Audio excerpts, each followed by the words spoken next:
Voilà, donc notre formation s'intitule Introduction au concept du Lean.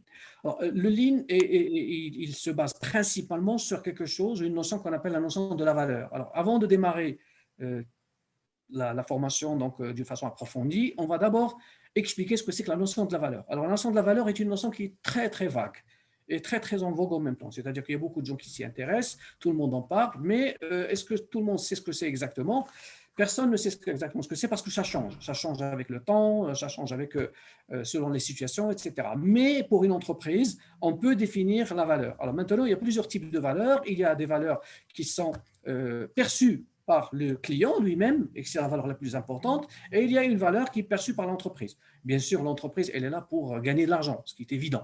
Maintenant, pour créer de l'argent, elle doit mettre en place un certain nombre d'activités qui vont commencer depuis le développement produit jusqu'à la livraison client, y compris le service après-vente. Et ces activités vont permettre à l'entreprise de gagner de l'argent. Après, en fait, ce qui va se passer, c'est que le client lui-même, il est prêt à payer. Il est prêt à payer pour un produit ou pour un service, mais à condition que ça en vaut le coup. C'est-à-dire qu'il y a une valeur ici.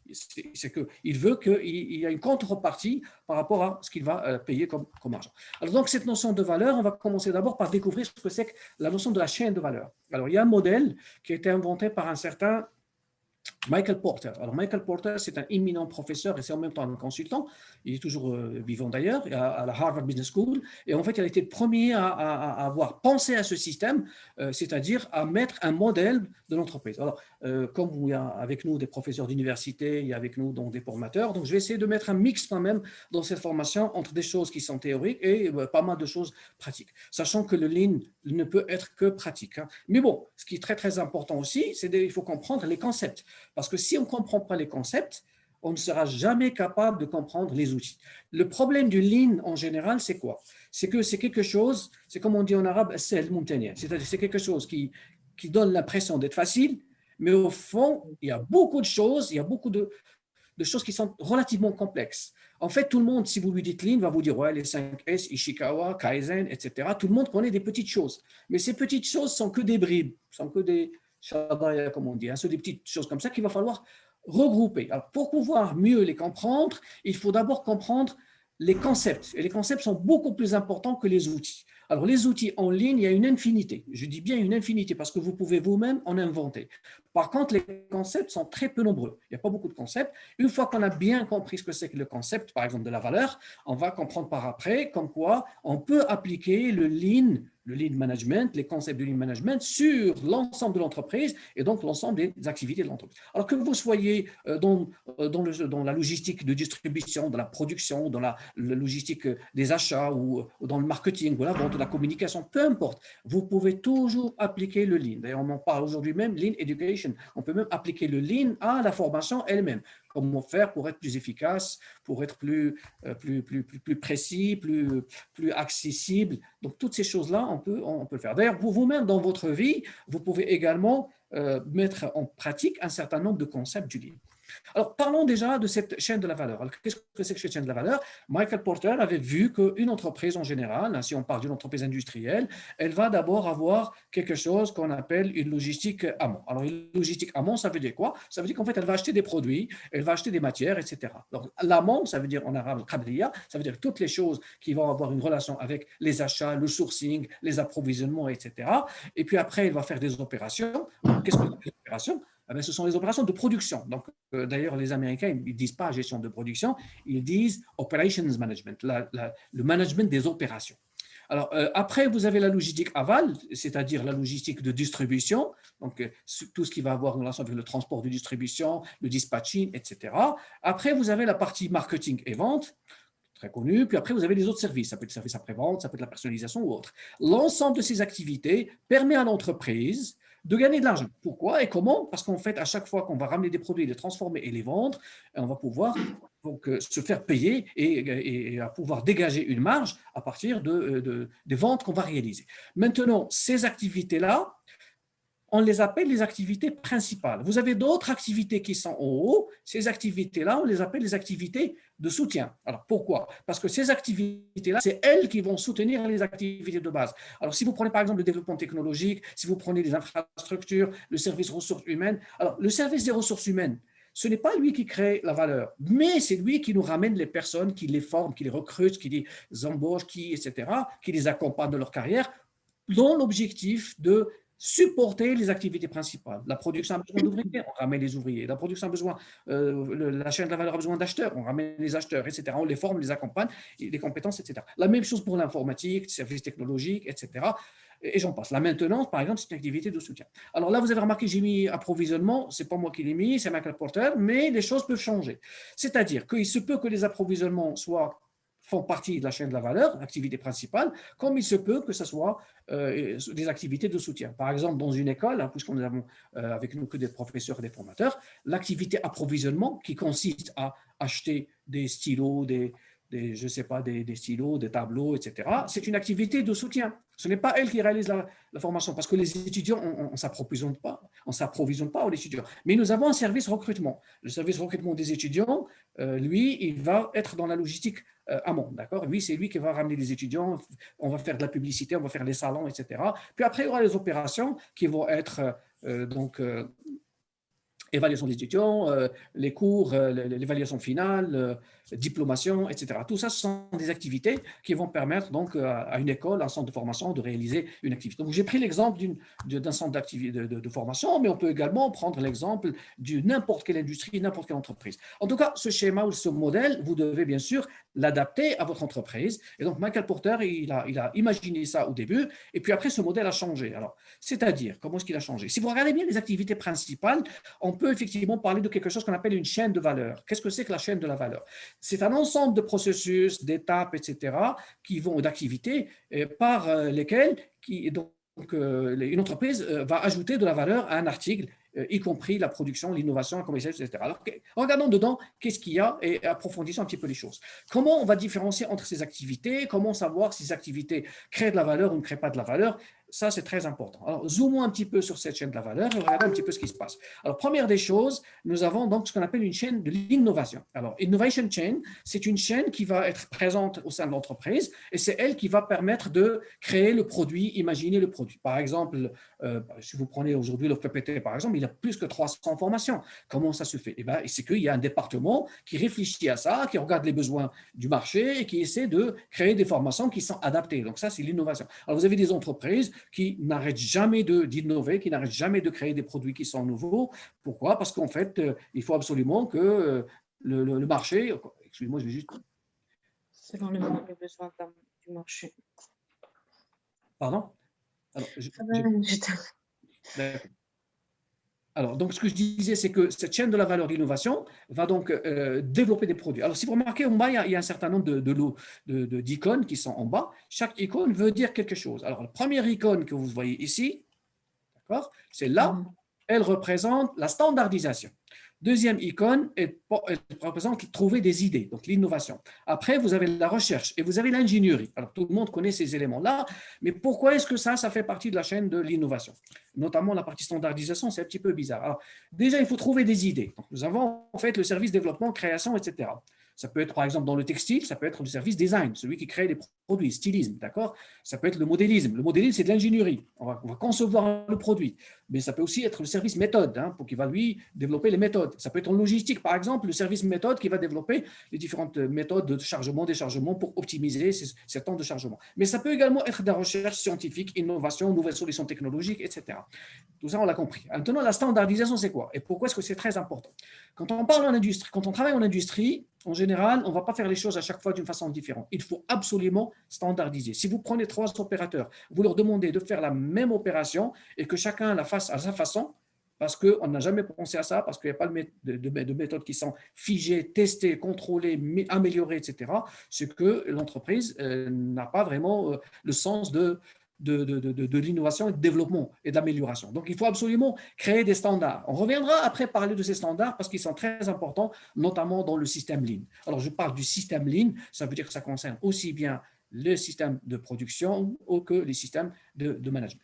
Alors, là, on vient de voir donc la première chaîne. Donc, cette définition, elle a été donnée par Harvard Business School.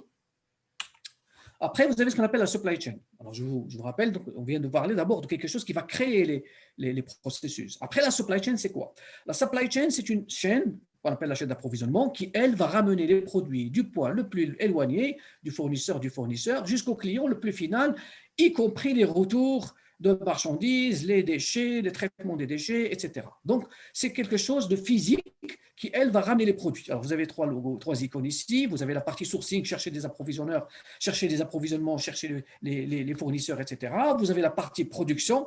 Donc, on comprend par là que la gestion de production fait partie de la supply chain. C'est la gestion des opérations. Et après, vous avez la logistique aval. Ça veut dire celle de la distribution qui va ramener les produits jusque là où voudrait les clients les recevoir, ou le client voudrait les recevoir. Donc, cette supply chain, c'est la deuxième chaîne qui constitue, bien sûr, avec la première et avec d'autres, ce qu'on appelle la chaîne de la valeur.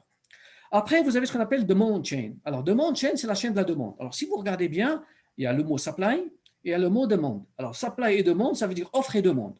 Ça veut dire quoi? Ça veut dire que vous avez une demande, qui est le marché, et vous avez une offre face à cette demande. L'offre, c'est vous qui allez la concevoir. Ça veut dire que si vous avez une entreprise, vous voulez créer un business, ben, il faut voir ce que veut le marché. Donc, il faut analyser la demande. Alors, que va faire donc la chaîne de la demande? La chaîne de la demande va d'abord faire ce qu'on appelle du targeting, ça veut dire faire du marketing, chercher le bon client, viser le bon client. Alors, généralement, quand on parle d'un client, c'est une catégorie d'âge, une catégorie sociale, c'est un certain comportement, c'est des besoins, etc. Après, il y a des réseaux de distribution. Alors, il va falloir savoir où on va distribuer, où on va vendre le produit, etc. Et puis après, le troisième, c'est faire la publicité, faire connaître le produit. Peu importe le moyen, que ce soit électronique ou pas électronique, ce n'est pas ça le plus important. L'essentiel, c'est que cette chaîne de la demande, il faut absolument l'analyser. C'est là où vont venir travailler avec nous les gens du marketing, de la vente, etc. Donc, le marketing et la vente et la publicité font partie de ce qu'on appelle la chaîne de la demande. La partie sourcing, approvisionnement, achat, production, logistique, transport, distribution, entreposage font partie de ce qu'on appelle la supply chain. Alors, quel que soit le métier dans lequel vous êtes, que vous soyez prof de je ne sais où, là où vous êtes forcément impliqué par quelque chose, y compris Madame Zohel qui est dans la communication, qui va être très concernée par la partie, par exemple, publicité, etc., comment passer le message selon le type de client, etc., et j'en passe. Alors, peu importe le domaine où vous voulez, vous êtes forcément faites partie de l'une de ces chaînes-là et vous intéressez à l'une de ces chaînes-là.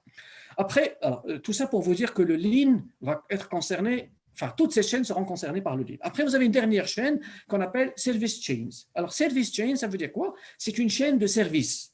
Ça veut dire que le client aujourd'hui, il ne veut plus aller prendre le produit classique, etc. Il veut peut-être que ce soit un produit sur mesure. Il veut qu'on le livre chez lui. Il veut qu'on vienne monter le produit jusqu'à chez lui. Si vous prenez l'exemple d'une société qui fabrique, qui distribue des bonbonnes de gaz au Maroc aujourd'hui, vous les appelez, ça s'appelle Allogaz, vous les appelez, ils viennent jusqu'à chez vous, ils vous ramènent la bouteille, ils changent la bouteille, ils changent le joint et ils montent, ils font tout ça. Et tout ça, c'est un service que les autres n'ont pas. Donc, du coup, ils ont forcément gagné, en tout cas, moi, je suis l'un parmi leurs clients, ils ont gagné donc une clientèle parce qu'ils ont été capables de se différencier. Alors, les gens du marketing savent ce qu'on appelle la différenciation. La différenciation, c'est quelque chose qui vous permet de créer une valeur qui est perçue par le client. Alors, j'ai bien dit une valeur perçue par le client. C'est très important de comprendre que la valeur ne peut être perçue que par le client. C'est le client qui décide que ça a une valeur ou ça n'a pas une valeur. J'insiste sur le mot valeur parce qu'on va y revenir. Parce que justement, si vous êtes capable de comprendre ce que c'est que la notion de valeur, le reste, ça sera très facile. Si vous n'êtes pas capable de comprendre ce que c'est que la notion de valeur, vous n'avez pas à voir la valeur, vous n'allez jamais réussir à faire du lean. D'accord? Alors, ce n'est pas un défi que je vous donne, mais c'est un fait, malheureusement. Il faut savoir que statistiquement, 80% des projets lean manufacturing ne marchent pas. 80%. Pourquoi? Parce que souvent, on est ébloui par les outils. On va faire les 5 S, on va nettoyer, etc. Après, les gens vont commencer à se poser des questions. Ouais, moi, je viens travailler, je ne viens pas pour le ménage. Pour le ménage, il y a des femmes de ménage ou des hommes de ménage, peu importe.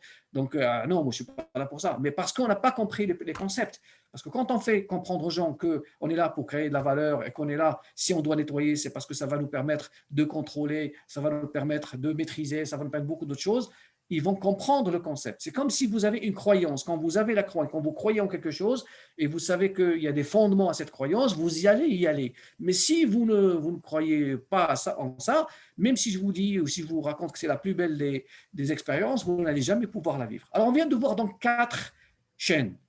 La chaîne de l'innovation, la chaîne de la supply chain, la chaîne d'approvisionnement, la chaîne de la demande et la chaîne des services. Quand vous regardez, en fait, elles sont là et elles travaillent l'une après l'autre. Et elles travaillent donc ensemble. Ces chaînes, c'est elles qui vont constituer le management pour l'entreprise. Alors, quand on va dire lean management, on va devoir appliquer du lean, donc les concepts du lean, qui eux sont nés dans l'industrie, à ces différents types de chaînes de valeur. Voilà, donc ça, c'est une première façon de voir les choses. C'est une première définition qui est très intéressante. On sait maintenant que la chaîne de la valeur, elle est composée donc de chaîne de l'innovation, de la chaîne des approvisionnements, de la chaîne de la demande et de la chaîne des services. Donc, c'est la définition qu'il va falloir retenir. Est-ce que vous avez des questions jusqu'à maintenant? Parce que je sais que je parle Oui, c'est vite, clair. mais si vous avez des questions, n'hésitez surtout pas. C'est bien.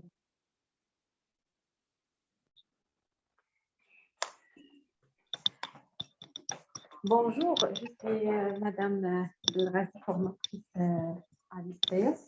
Donc, est-ce que je peux poser ma question? Vous m'entendez?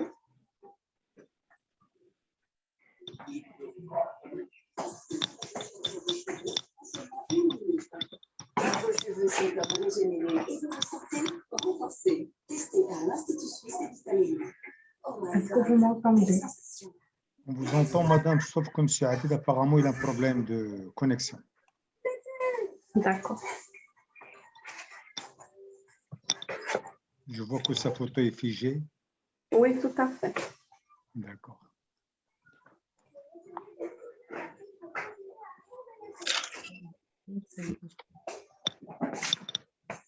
Nadine, avec toi,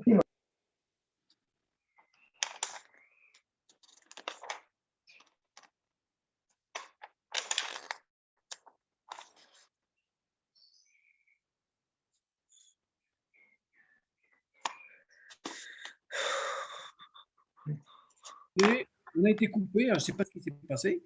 Ouais, Bon, c'est pas grave. C'est vrai. Non, peut-être il y a la connexion. Je pense que ça vient de moi. oui, apparemment, c'est ça, oui. Je vous présente mes excuses. Mais Mais on, l'écran, je pense apparemment que l'écran, il a changé un petit peu, non? euh, On voit plus votre partage. non, je vais le faire. Je vais partager Ah, immédiatement. d'accord, c'est bon, merci. C'est juste qu'avec la coupure, donc il y a eu. Ah, ouais, oui, d'accord. D'accord, Voilà, c'est bon, ça revient. excellent. Alors, Très bien. Il y a une formatrice qui vient de poser une question. donc, bien sûr, moi, je parle. Exactement. Ici, madame. Oui, madame. La question. Alors,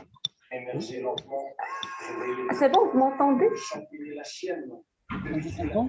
Oui. Oui, Je suis Madame Belrati, formatrice à l'ISPS de spécialité commerce et commerce international. Alors, voilà, j'aimerais juste m'assurer que j'ai bien compris ce que c'est le lean. C'est-à-dire c'est une notion abstraite qui existe dans l'état en fait, dans l'esprit des gens. C'est pas ce qu'on veut dire par ça, qui ressemble un petit peu à la qualité. Alors, en fait, déjà, première des choses, on n'a pas encore expliqué le lean, on n'a pas encore donné de définition de lean. Je pense que vous êtes... Alors, la première des choses, on peut juste expliquer ce que c'est que... Alors, il y a un bruit de fond. Il y a un bruit de fond derrière vous, une radio ou une télévision qui... Non, c'est bon. Maintenant? Oui, c'est bon. Alors, déjà, première des choses, ce que je viens d'expliquer tout à l'heure en disant que le lean, c'est quelque chose... Alors, est-ce que c'est une méthodologie? Oui, elle a une méthodologie. Est-ce que c'est un concept? Oui, elle a beaucoup de concepts. Est-ce que c'est une philosophie? Oui, c'est une philosophie. En fait, le lean, ce n'est pas quelque chose qu'on va pouvoir définir par 2 ou 3 mots, d'accord? Mais il est basé sur un certain nombre de concepts qu'on va voir ensemble. Alors, il y a une notion qui est très importante, c'est la notion de la valeur. Le lean, il est là pour augmenter la valeur au sein de l'entreprise, d'accord? C'est pour ça qu'on a parlé de la valeur. En même temps, il ne faut pas oublier que nous, on est là pour le séminaire, il s'intitule le lean management. Alors, lean management, ça veut dire appliquer le concept du lean manufacturing à l'ensemble des managements qui peuvent exister. C'est pour cette raison également que j'ai exposé ce qu'on appelle la chaîne de la valeur. Alors, la chaîne de la valeur que j'ai expliquée ici, qui comprend plusieurs chaînes, l'innovation, les approvisionnements, la logistique, la distribution, la production, le marketing, la vente, tout ça, ce sont des activités de management qui font partie de ce qu'on appelle la chaîne de la valeur. Alors, le lean va augmenter la part de la valeur perçue par le client dans l'ensemble de l'entreprise. Mais dans un premier temps, on va comprendre ça au sein des usines. On va voir exactement comme Toyota l'a vécu, parce que c'est Toyota qui a inventé ce système. Donc, moi, ce que je vous propose, c'est vraiment aller voir ce qui s'est passé chez Toyota, comment Toyota est arrivé à ce système, et puis après, on verra comment les autres entreprises ont-elles fait pour pouvoir mettre en place le système et l'adapter et l'adopter. Parce que c'est deux choses qui sont très importantes, de dire, OK, je prends cette philosophie, ça m'intéresse, après, je dois l'adapter à mon entreprise. Voilà, donc on n'a pas encore défini le lean, rassurez-vous, on vient de définir juste quelque chose qu'on appelle la chaîne de la valeur. D'accord, très bon, merci. Oui. C'est moi qui vous remercie, Madame Bedrazi. Alors, monsieur User, ça serait bien si vous pouvez mettre votre nom, quelqu'un qui est me to User. Donc, je vais vous demander d'activer le microphone. Voilà, ce serait bien si vous pouvez le faire. Comme ça, moi, j'ai besoin je veux vous connaître. Hein. Alors, on continue. Alors, on avait dit qu'il y avait deux modes de pilotage. Ça veut dire que l'ensemble de la chaîne, alors si vous regardez bien, ça, c'est la chaîne de la valeur. Ça commence par une idée, d'accord? On développe l'idée. Après, on achète les matières, on fait de la production, on livre, et après, on vend, et le client vient prendre les produits dans un magasin, on pourra peut-être même livrer. Ça, c'est ce qu'on appelle un mode poussé. Ça veut dire quoi, poussé?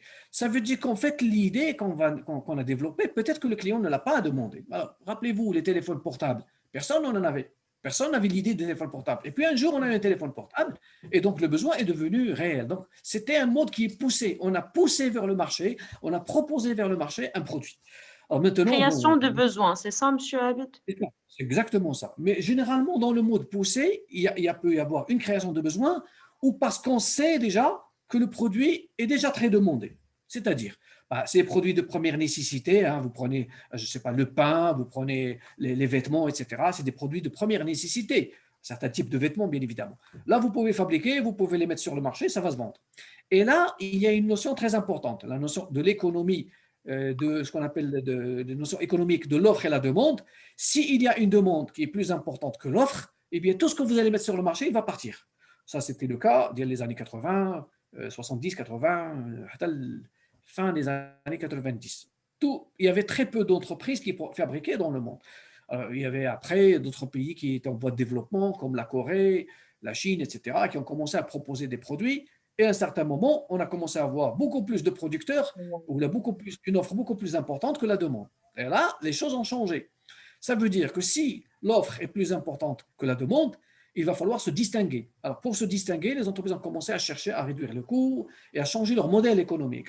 Alors, on n'a pas le temps, malheureusement, de parler de ce qu'on appelle les modèles économiques, mais j'ai une formation sur ça, ce qu'on appelle le business model. Ce n'est pas un business plan, un business model, comment développer un modèle économique pour une entreprise. Je vais vous la mettre sur le site. Normalement, il est gratuit, vous pouvez y accéder sans aucun problème. Je vais la mettre sur la plateforme. Alors, donc, le problème, c'est que ce modèle-là, il marche. Il marche dans le cas où vous avez des produits de grande consommation. Alors, Coca-Cola, par exemple, travaille comme ça. Je ne sais pas, je prends d'autres, la centrale de Danone, par exemple, travaille comme ça. Parce qu'on sait que les produits, c'est des produits de grande consommation. Alors maintenant, ce modèle ne marche pas toujours quand vous avez des variétés de produits très différentes, quand vous avez des produits de mode, par exemple. Alors là, ça devient un peu difficile. Donc, on va passer à un deuxième modèle.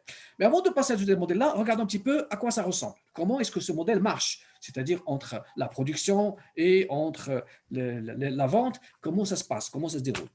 On peut représenter ce modèle de cette façon-là. Alors, ce qu'on appelle un modèle supply driven push, ça veut dire quoi supply driven? Ça veut dire un modèle qui est piloté par le mode poussé. Supply driven, ça veut dire modèle, les approvisionnements sont pilotés par le mode pousse. Ça veut dire que le fournisseur, le fabricant, le client, on va le pousser le produit vers le client. Généralement, comment ça se passe? On va donc faire des prévisions de vente. Alors, peut-être qu'il y a des prévisions. Monsieur Srige, vous pouvez éteindre votre microphone, s'il vous plaît. Alors, vous avez donc des gens qui vont faire des prévisions, peut-être. Après, on va planifier ce qu'on a prévu. Alors, si vous avez des gens entre vous, par exemple, qui enseignent ce qu'on appelle le MRP1 ou le MRP2, le calcul des besoins, vous avez d'abord besoin de prévisions. Vous allez planifier vos composants et après, vous allez passer les commandes des matières premières. Après, donc, ce que je vais faire, peut-être que je vais enlever le microphone pour tout le monde parce que… alors…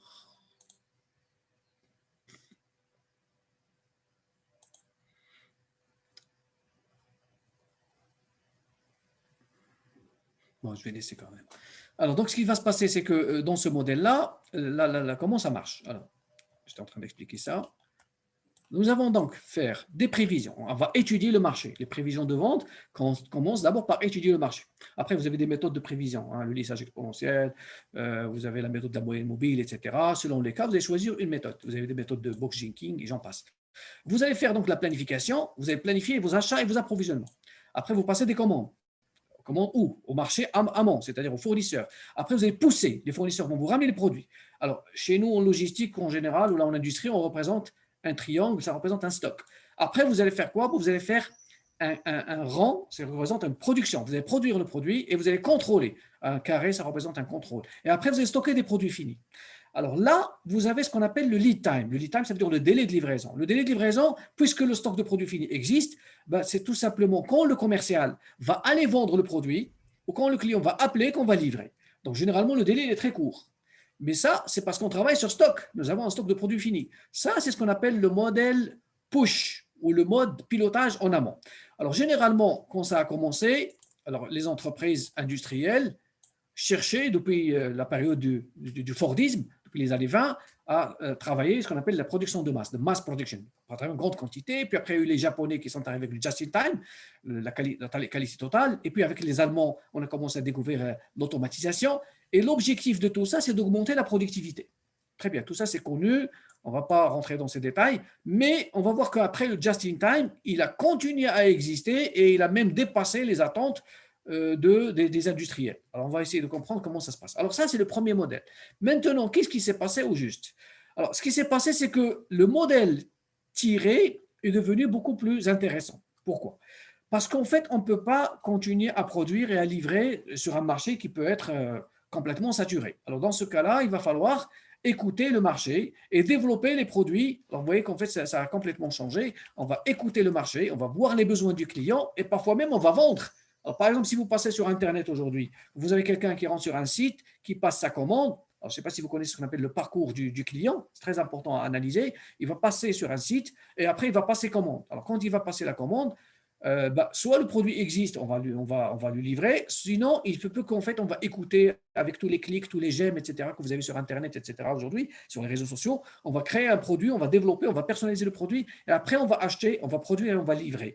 Donc on va acheter, on va ramener les produits et puis après on va produire et on va livrer le client bien évidemment. Donc ça veut dire que le modèle il a changé, mais dans la réalité ça ressemble à quoi? C'est-à-dire on va essayer de revoir ce modèle-là qu'on a vu tout à l'heure, à quoi est-ce qu'il ressemble aujourd'hui? D'accord? Donc aujourd'hui, si on met le mode pull, il ressemble à ça. Vous avez l'impression que c'est exactement la même chose. Ce n'est pas du tout la même chose. Aujourd'hui, vous avez les clients, c'est eux qui tirent. Nous sommes dans un modèle qu'on appelle demande driven. Pull. Ça veut dire qu'en fait, là, c'est la demande qui pilote en mode tiré. Ça veut dire quoi? C'est quand le client qui passe la commande, donc il y a une demande qui est là, c'est un mode pull, mode tiré, je planifie, vous avez remarqué, je planifie directement, donc je ne fais pas de prévision parce que je vais faire répondre, c'est du sur commande. Hein. Après, je commande des matières premières. Dès que ça arrive, qu'est-ce que je fais? Donc, il y a les intrants qui rentrent, je produis, je contrôle. Il se peut que je produise et je contrôle à plusieurs niveaux. C'est-à-dire qu'en fait, parfois, on peut fabriquer un produit et personnaliser le produit après. Alors, il y a des clients, par exemple, qui vont dire écoutez, moi, je veux ma voiture avec un toit rouge. Vous voyez les voitures qu'on commence à voir sortir dernièrement. Vous voyez, en fait, beaucoup de variantes de personnalisation de produits. Moi, je veux un toit ouvrant, moi, je veux des jantes en aluminium, etc. Alors, généralement, on fabrique les produits de base, puis après, on commence à. Mais par contre, le délai, il est beaucoup plus lent. Le lead time qui est beaucoup plus important parce qu'il va falloir faire quoi? Il va falloir donc passer la commande matière première, attendre que ça arrive, et fabriquer, etc., et livrer. Alors, nous sommes donc passés à un deuxième modèle qui est un peu différent. Mais si on regarde un petit peu les deux, l'évolution des choses, qu'est-ce qu'elle a fait exactement? Alors, si vous avez remarqué tout à l'heure la courbe qu'on a vue, dans les années 20 jusqu'à années 90, on parlait de productivité. Alors, la notion de productivité aujourd'hui est dépassée.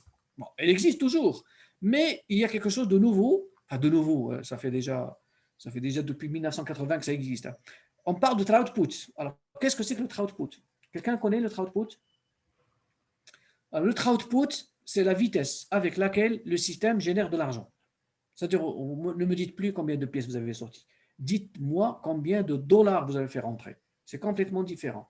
Parce qu'il y a des gens qui vont produire 1000 pièces peut-être par jour, mais à la fin de la journée, quand je vérifie, je trouve 30% de défauts, 10% de retouches et j'en passe. Hein. Donc finalement, vous n'avez rien produit, vous n'avez rien vendu.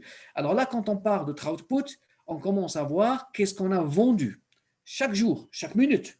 Chaque minute, on peut même le faire chaque minute. Ça dépend si vous avez les moyens de le faire. Aujourd'hui, avec l'industrie 4.0, on peut se permettre de faire des choses comme ça. Donc, on peut suivre la production en temps réel.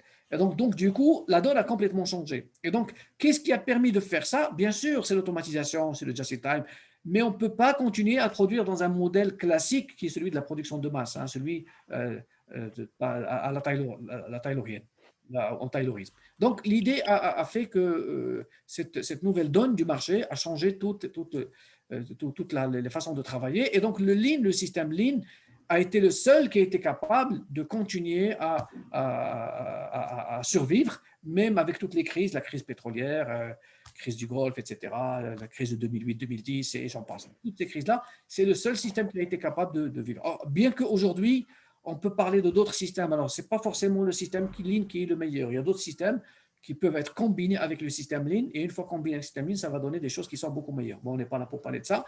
Mais en tout cas, sachez que ce n'est pas parce que nous sommes dans un cours de Lean qu'on va dire que le Lean, c'est le meilleur. Le Lean, il est bien, il est très bien. Mais une fois que vous avez la bonne philosophie, que vous avez la bonne culture du Lean, vous pouvez ajouter d'autres outils, d'autres concepts qui vont vous aider à être meilleur. Voilà. Est-ce que tout le monde a compris ce schéma jusqu'à maintenant? Est-ce que c'est le mode travailler sur stock ou travailler sur commande? Piloter en mode poussé ou piloter en mode tiré? Est-ce que tout le monde a bien compris? Oui, c'est bon. Excellent. Alors maintenant… Oui, c'est très clair. Merci. Merci à vous, Madame Saad. Alors, donc, qu'est-ce que c'est que le Lean? Que signifie Lean? Alors là, je reviens à Madame qui a posé la question tout à l'heure. On va commencer à parler du Lean, Madame Belrazi. Alors, le Lean, qu'est-ce que c'est? En fait, le Lean, il vient soutenir d'abord l'entreprise. Monsieur Morabit, il vient d'abord soutenir l'entreprise. D'abord, ça veut dire qu'en fait, au début, il y a une idée, un besoin, et à partir de là, à partir de la création, donc on peut parler même du Lean Innovation. D'accord? On peut parler de Lean Design, Lean Creation. On peut avoir du Lean, ça veut dire vous allez développer d'une façon Lean. D'ailleurs, pour votre information, aujourd'hui, ceux qui utilisent le plus le Lean en développement, ce sont les développeurs de solutions, les softwares. Ils ont même adopté des outils comme le Scrum, si vous avez déjà vu ce que c'est qu'un Scrum. Donc, il y a plein d'outils. Les outils, ce n'est pas ce qui manque. Hein. Mais bon, vous pouvez être certifié dans plein de choses. Ça ne veut pas dire que vous comprenez les concepts. D'accord? C'est ça, c'est le plus dangereux, c'est ça. Et en fait, ce qu'on va essayer de faire, nous, aujourd'hui et les séances prochaines, c'est surtout comprendre les concepts et je vous laisserai je vous donnerai l'accès à une multitude d'outils avec des vidéos qui vont vous expliquer chaque outil. Mais vous n'allez jamais pouvoir terminer les outils parce qu'il y en a plusieurs.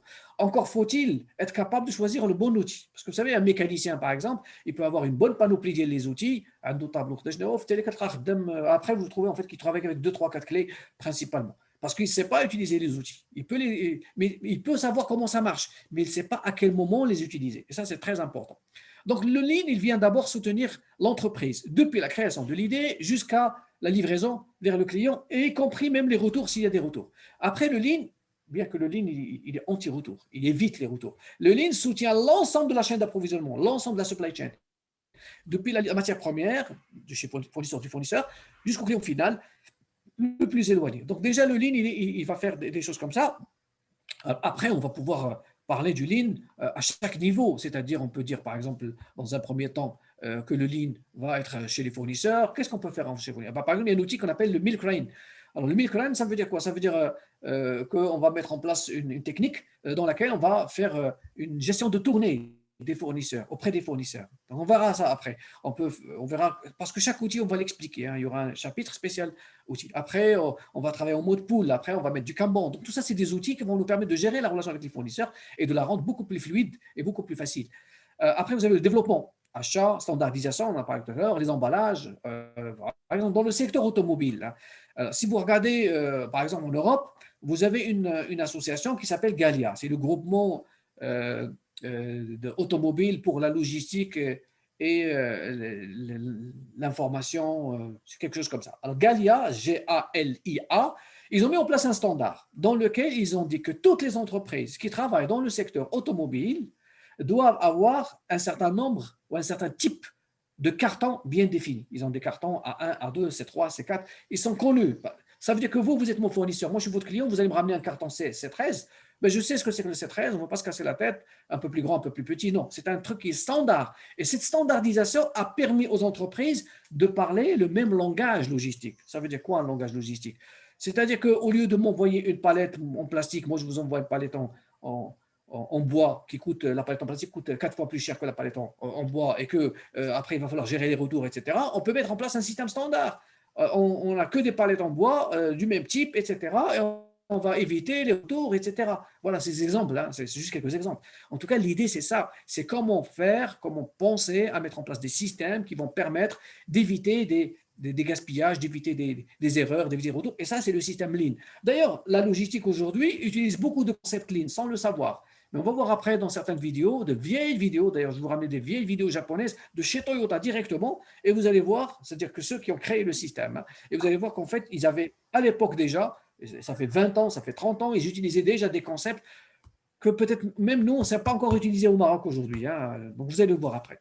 Après, on peut parler de production, on peut parler de ce qu'on appelle le nivellement, le lissage, des opérations intralogistiques, et j'en passe. Et puis, enfin, on peut aller jusqu'au client en comprenant le mieux ses exigences, et puis après, en s'adaptant et en adaptant toute la chaîne logistique. Parce qu'attention, quand je parle de la chaîne logistique, ça veut dire ramener le produit jusqu'au client. Donc, l'idée, c'est que le Lean, c'est quelque chose, c'est une philosophie, c'est un concept, c'est un ensemble de moyens, d'outils, de méthodes qui vont être là pour soutenir l'ensemble des activités de l'entreprise ces activités qui créent la valeur. La valeur, elle est créée, perçue par le client. Si vous faites de l'innovation, si le client veut que chaque année, vous lui sortez un produit nouveau, si vous regardez aujourd'hui les téléphones Samsung et les iPhones, etc., il y a une vraie course entre les deux. Et chaque année, vous avez quelque chose de nouveau qui sort. Il y a des gens qui aiment ça. Hein. Il y a des abonnés qui sont pratiquement abonnés à ces téléphones-là. Pratiquement chaque année, ils vont les acheter et ils cherchent chaque fois le petit plus, etc. Et ça veut dire que pour eux, c'est un plus. Ils estiment que ça a une valeur. Ils sont prêts à payer des téléphones de plus en plus chers. Hein. Si vous regardez les téléphones au début, les S1, ils coûtaient entre 2 000, 3 000 dirhams. Puis après, aujourd'hui, vous avez des téléphones qui coûtent 12 000 dirhams. Et pourtant, il y a toujours des abonnés, des gens qui achètent, hein, parce qu'ils apprécient, parce qu'ils trouvent qu'il y a une certaine valeur. Écoutez, la notion de la valeur est quelque chose de très subjectif et quelque chose de très relatif. Chacun, il voit les choses à sa façon. Moi, par exemple, je ne suis pas pour un Samsung qui coûte 12 000 dirhams, ni un iPhone. Hein. Bon, chacun, il a son système de valeur. Mais bon, bref, justement, le marketing, consiste à voir, à étudier, à analyser, à voir quand il y a un besoin, il faut répondre à ce besoin. Un point, c'est tout. Alors, est-ce que c'est clair jusqu'à maintenant avant de passer à la phase suivante qui est celle du Kaizen et du Kaikaku? On va en parler juste après. Est-ce que maintenant vous avez une petite idée déjà sur ce que c'est que la notion de valeur? On a parlé de ça. Sur ce que c'est que les modes poussés, les flux tirés, le mode pilotage push, pull. Vous avez des questions par rapport à ça? C'est bon pour le moment. D'accord, donc je vais essayer de dire moins de choses et de laisser du flou, comme ça vous allez avoir des questions. Posez des questions, s'il vous plaît, je plaisante. Merci en tout cas à vous pour suivre, pour avoir suivi jusqu'à maintenant. Alors, on va passer maintenant à cette notion de Lean. Alors, le Lean, il est basé d'abord sur une philosophie qui est très importante, hein, qu'on appelle la philosophie du Kaizen. Le Kaizen, ça veut dire l'amélioration continue. Mais sachez que les Japonais, qui eux, le mot Kaizen est un mot d'ailleurs japonais, alors on va voir beaucoup de mots japonais. Alors il y avait tout un débat sur est-ce qu'on utilise les mots japonais, on dit amélioration continue ou pas. Alors le problème des mots japonais, c'est que quand ils disent quelque chose, on va voir du Kaizen, Kaikaku, je ne sais pas, il y a plein de mots comme ça. Et puis après, le choix des mots, souvent ce sont des mots qui sont composés, qui veut dire quelque chose, hein, qui veut dire quelque chose de très long. Donc, en fait, parce que eux, de leur calligraphie, c'est des dessins. Et un dessin, ça veut dire beaucoup de choses. Donc, eux, ils savent ce que ça veut dire. Ça veut dire qu'ils sont en train, pratiquement, ils vont décrire toute une phrase avec 2-3 petits dessins. Donc, ça peut être intéressant de connaître ces mots-là pour faire vite et pour parfois, il y a des mots qui changent. Hein, donc, en jargon, un petit changement veut dire autre chose. Kaizen et Kaikaku, ça veut dire deux choses complètement différentes. On va les voir immédiatement d'ailleurs. Alors, qu'est-ce que c'est les stratégies Kaizen et Kaikaku? Vous avez remarqué un petit logo juste à côté et il y a des escaliers. Et puis après, il y a une flèche, une montée. Vous voyez, donc, en fait, ça, c'est ce qu'on appelle des techniques de changement, des stratégies de changement. Il existe deux stratégies de changement principales utilisées par les Japonais lors du développement du système Lean. Alors, le système Lean utilise les deux. Mais il y a une qui est beaucoup plus connue que l'autre et beaucoup plus utilisée que l'autre, qu'on appelle le Kaizen. On va voir ce que c'est que la différence déjà entre le Kaizen et le Kaikaku. Alors, le Kaikaku, ça signifie une amélioration radicale. Alors, ça veut dire qu'en fait, vous n'allez pas pouvoir attendre à ce que tout le monde va vous suivre, etc. Vous avez décidé de faire quelque chose et on va le faire un point, c'est tout. Alors, généralement, quand est-ce qu'on utilise le Kaikaku? On l'utilise quand il s'agit de choses qui ont une relation avec la sécurité. D'accord? Par exemple. Alors, rappelez-vous, au Maroc, à un certain moment, on disait personne ne mettait la ceinture de sécurité. Hein. Et puis un jour, on a dit on va mettre les ceintures de sécurité. Les gens ils ont commencé à rigoler, on va pas mettre la ceinture de sécurité.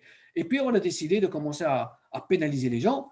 Dès que vous avez eu les premiers qui ont commencé à payer du 500 et du 700 dirhams, ben, tout le monde s'est remis. Aujourd'hui, vous montez dans votre voiture et vous mettez votre ceinture sans le. Ça y est. Donc, tout le monde l'a adopté. Ça, c'est un changement radical. Alors, parfois, il y a besoin de faire des changements radicaux. Alors, vous avez remarqué les masques, par exemple.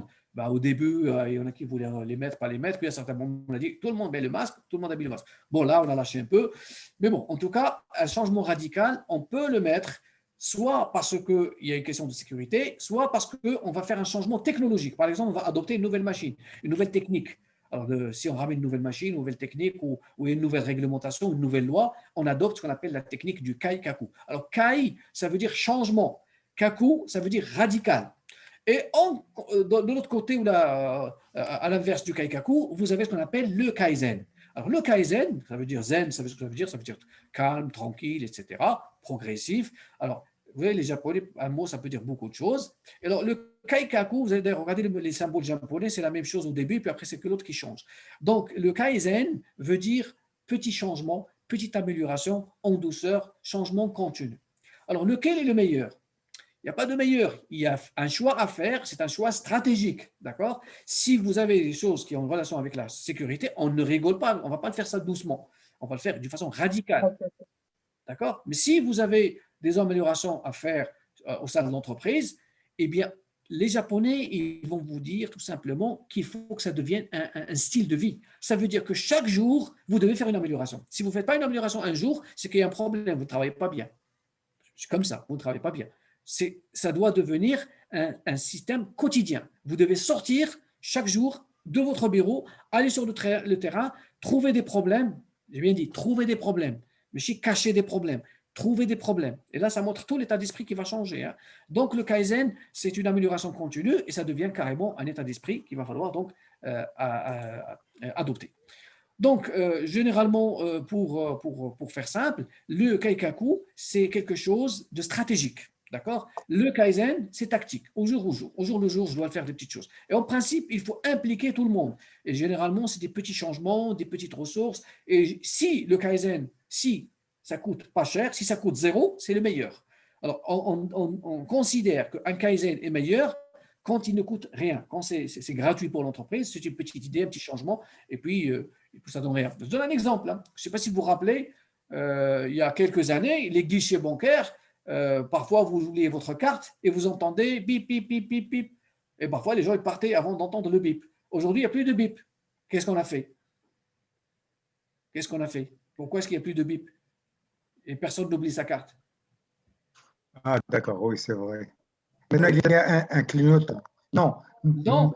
maintenant, il ne te parle de l'argent avant que tu retires votre carte. Exactement, exactement. C'est un Kaizen. Un truc simple, ça coûte combien? Ça coûte zéro. On a juste inversé les opérations. On a programmé la machine pour dire il ne prend pas l'argent et bien sûr, quand vous partez sur le guichet, vos yeux sont sur l'argent, vous oubliez la carte. Mais comme il n'y a rien qui sort, vous retirez la carte, après ça sort, là, vous n'oubliez pas la carte. Vous voyez, ça, c'est un Kaizen, une amélioration continue. Simple. Alors, moi, je me rappelle très bien, avant, il y avait des bips. Eh bien, je vous assure qu'une fois. Pardon? Et moi, je vous assure qu'une fois, j'ai retiré ma carte et j'ai laissé mes billets. Ça, c'est très fort. Vous êtes très riche. Vous êtes très riche alors. Bon, ça arrive, ça arrive.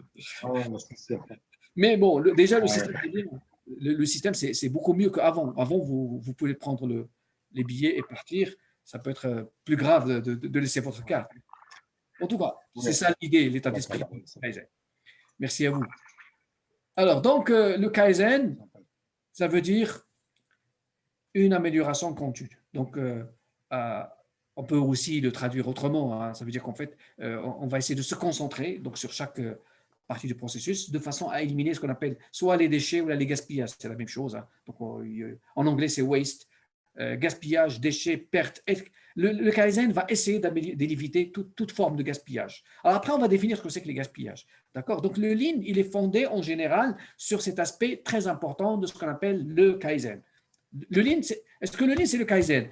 Non, le Lean est basé sur le Kaizen. Le Kaizen est une philosophie, est un état d'esprit qui est celui de l'amélioration continue. D'accord? Mais le Lean, il est basé d'abord sur le Kaizen, mais sur le Kaikaku, mais sur beaucoup d'autres choses. On est en train de préparer les fondements du Lean. Alors, une fois qu'on va comprendre les fondements du Lean, à chaque fois que vous êtes dans une situation, que ce soit logistique, que ce soit production, que ce soit administration, que ce soit ce que vous voulez, peu importe, vous allez dire comment je peux améliorer les choses. Vous allez commencer à voir les pertes et les gaspillages et les déchets, d'accord, qui sont produits, et les choses qui sont inutiles. On va voir tout ça petit à petit. Donc, l'amélioration continue, elle va être basée principalement sur une démarche. La démarche qui est très connue, qu'on appelle le PDCA.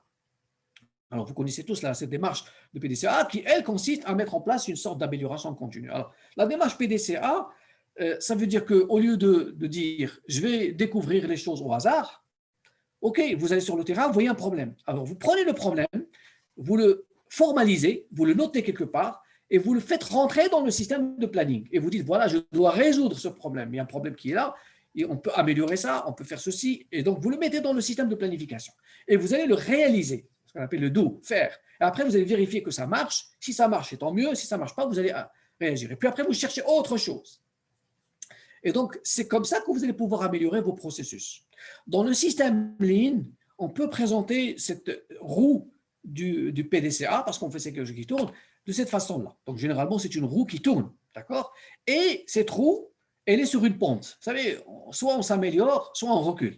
Alors, les gens qui travaillent dans des entreprises ou dans des organismes qui sont là, toujours le même, depuis 20 ans, il y a un problème. Hein. C'est que si vous n'avez pas progressé, c'est que vous avez régressé. En principe, si vous regardez certaines salles dans certaines entreprises, vous voyez parfois les salles qui sont sales, etc. Pourquoi? Parce qu'on ne les met pas à jour, parce qu'on ne les entretient pas, parce que hein, je peux vous dire même dans des grandes universités, hein, malheureusement. Alors, quand on fait un entretien, quand on met à jour, quand on met au niveau, aujourd'hui, les peintures ont changé, les matériaux ont changé. Donc, à chaque fois, vous pouvez donner un relooké, vous allez refaire vivre. Vous savez, il y a une durée de vie à chaque chose, hein, que ce soit une formation, que ce soit une institution, que ce soit une industrie, etc. Il y a un cycle de vie. À certains moments, ça va mourir. Alors, soit vous allez le relancer, soit ça va mourir.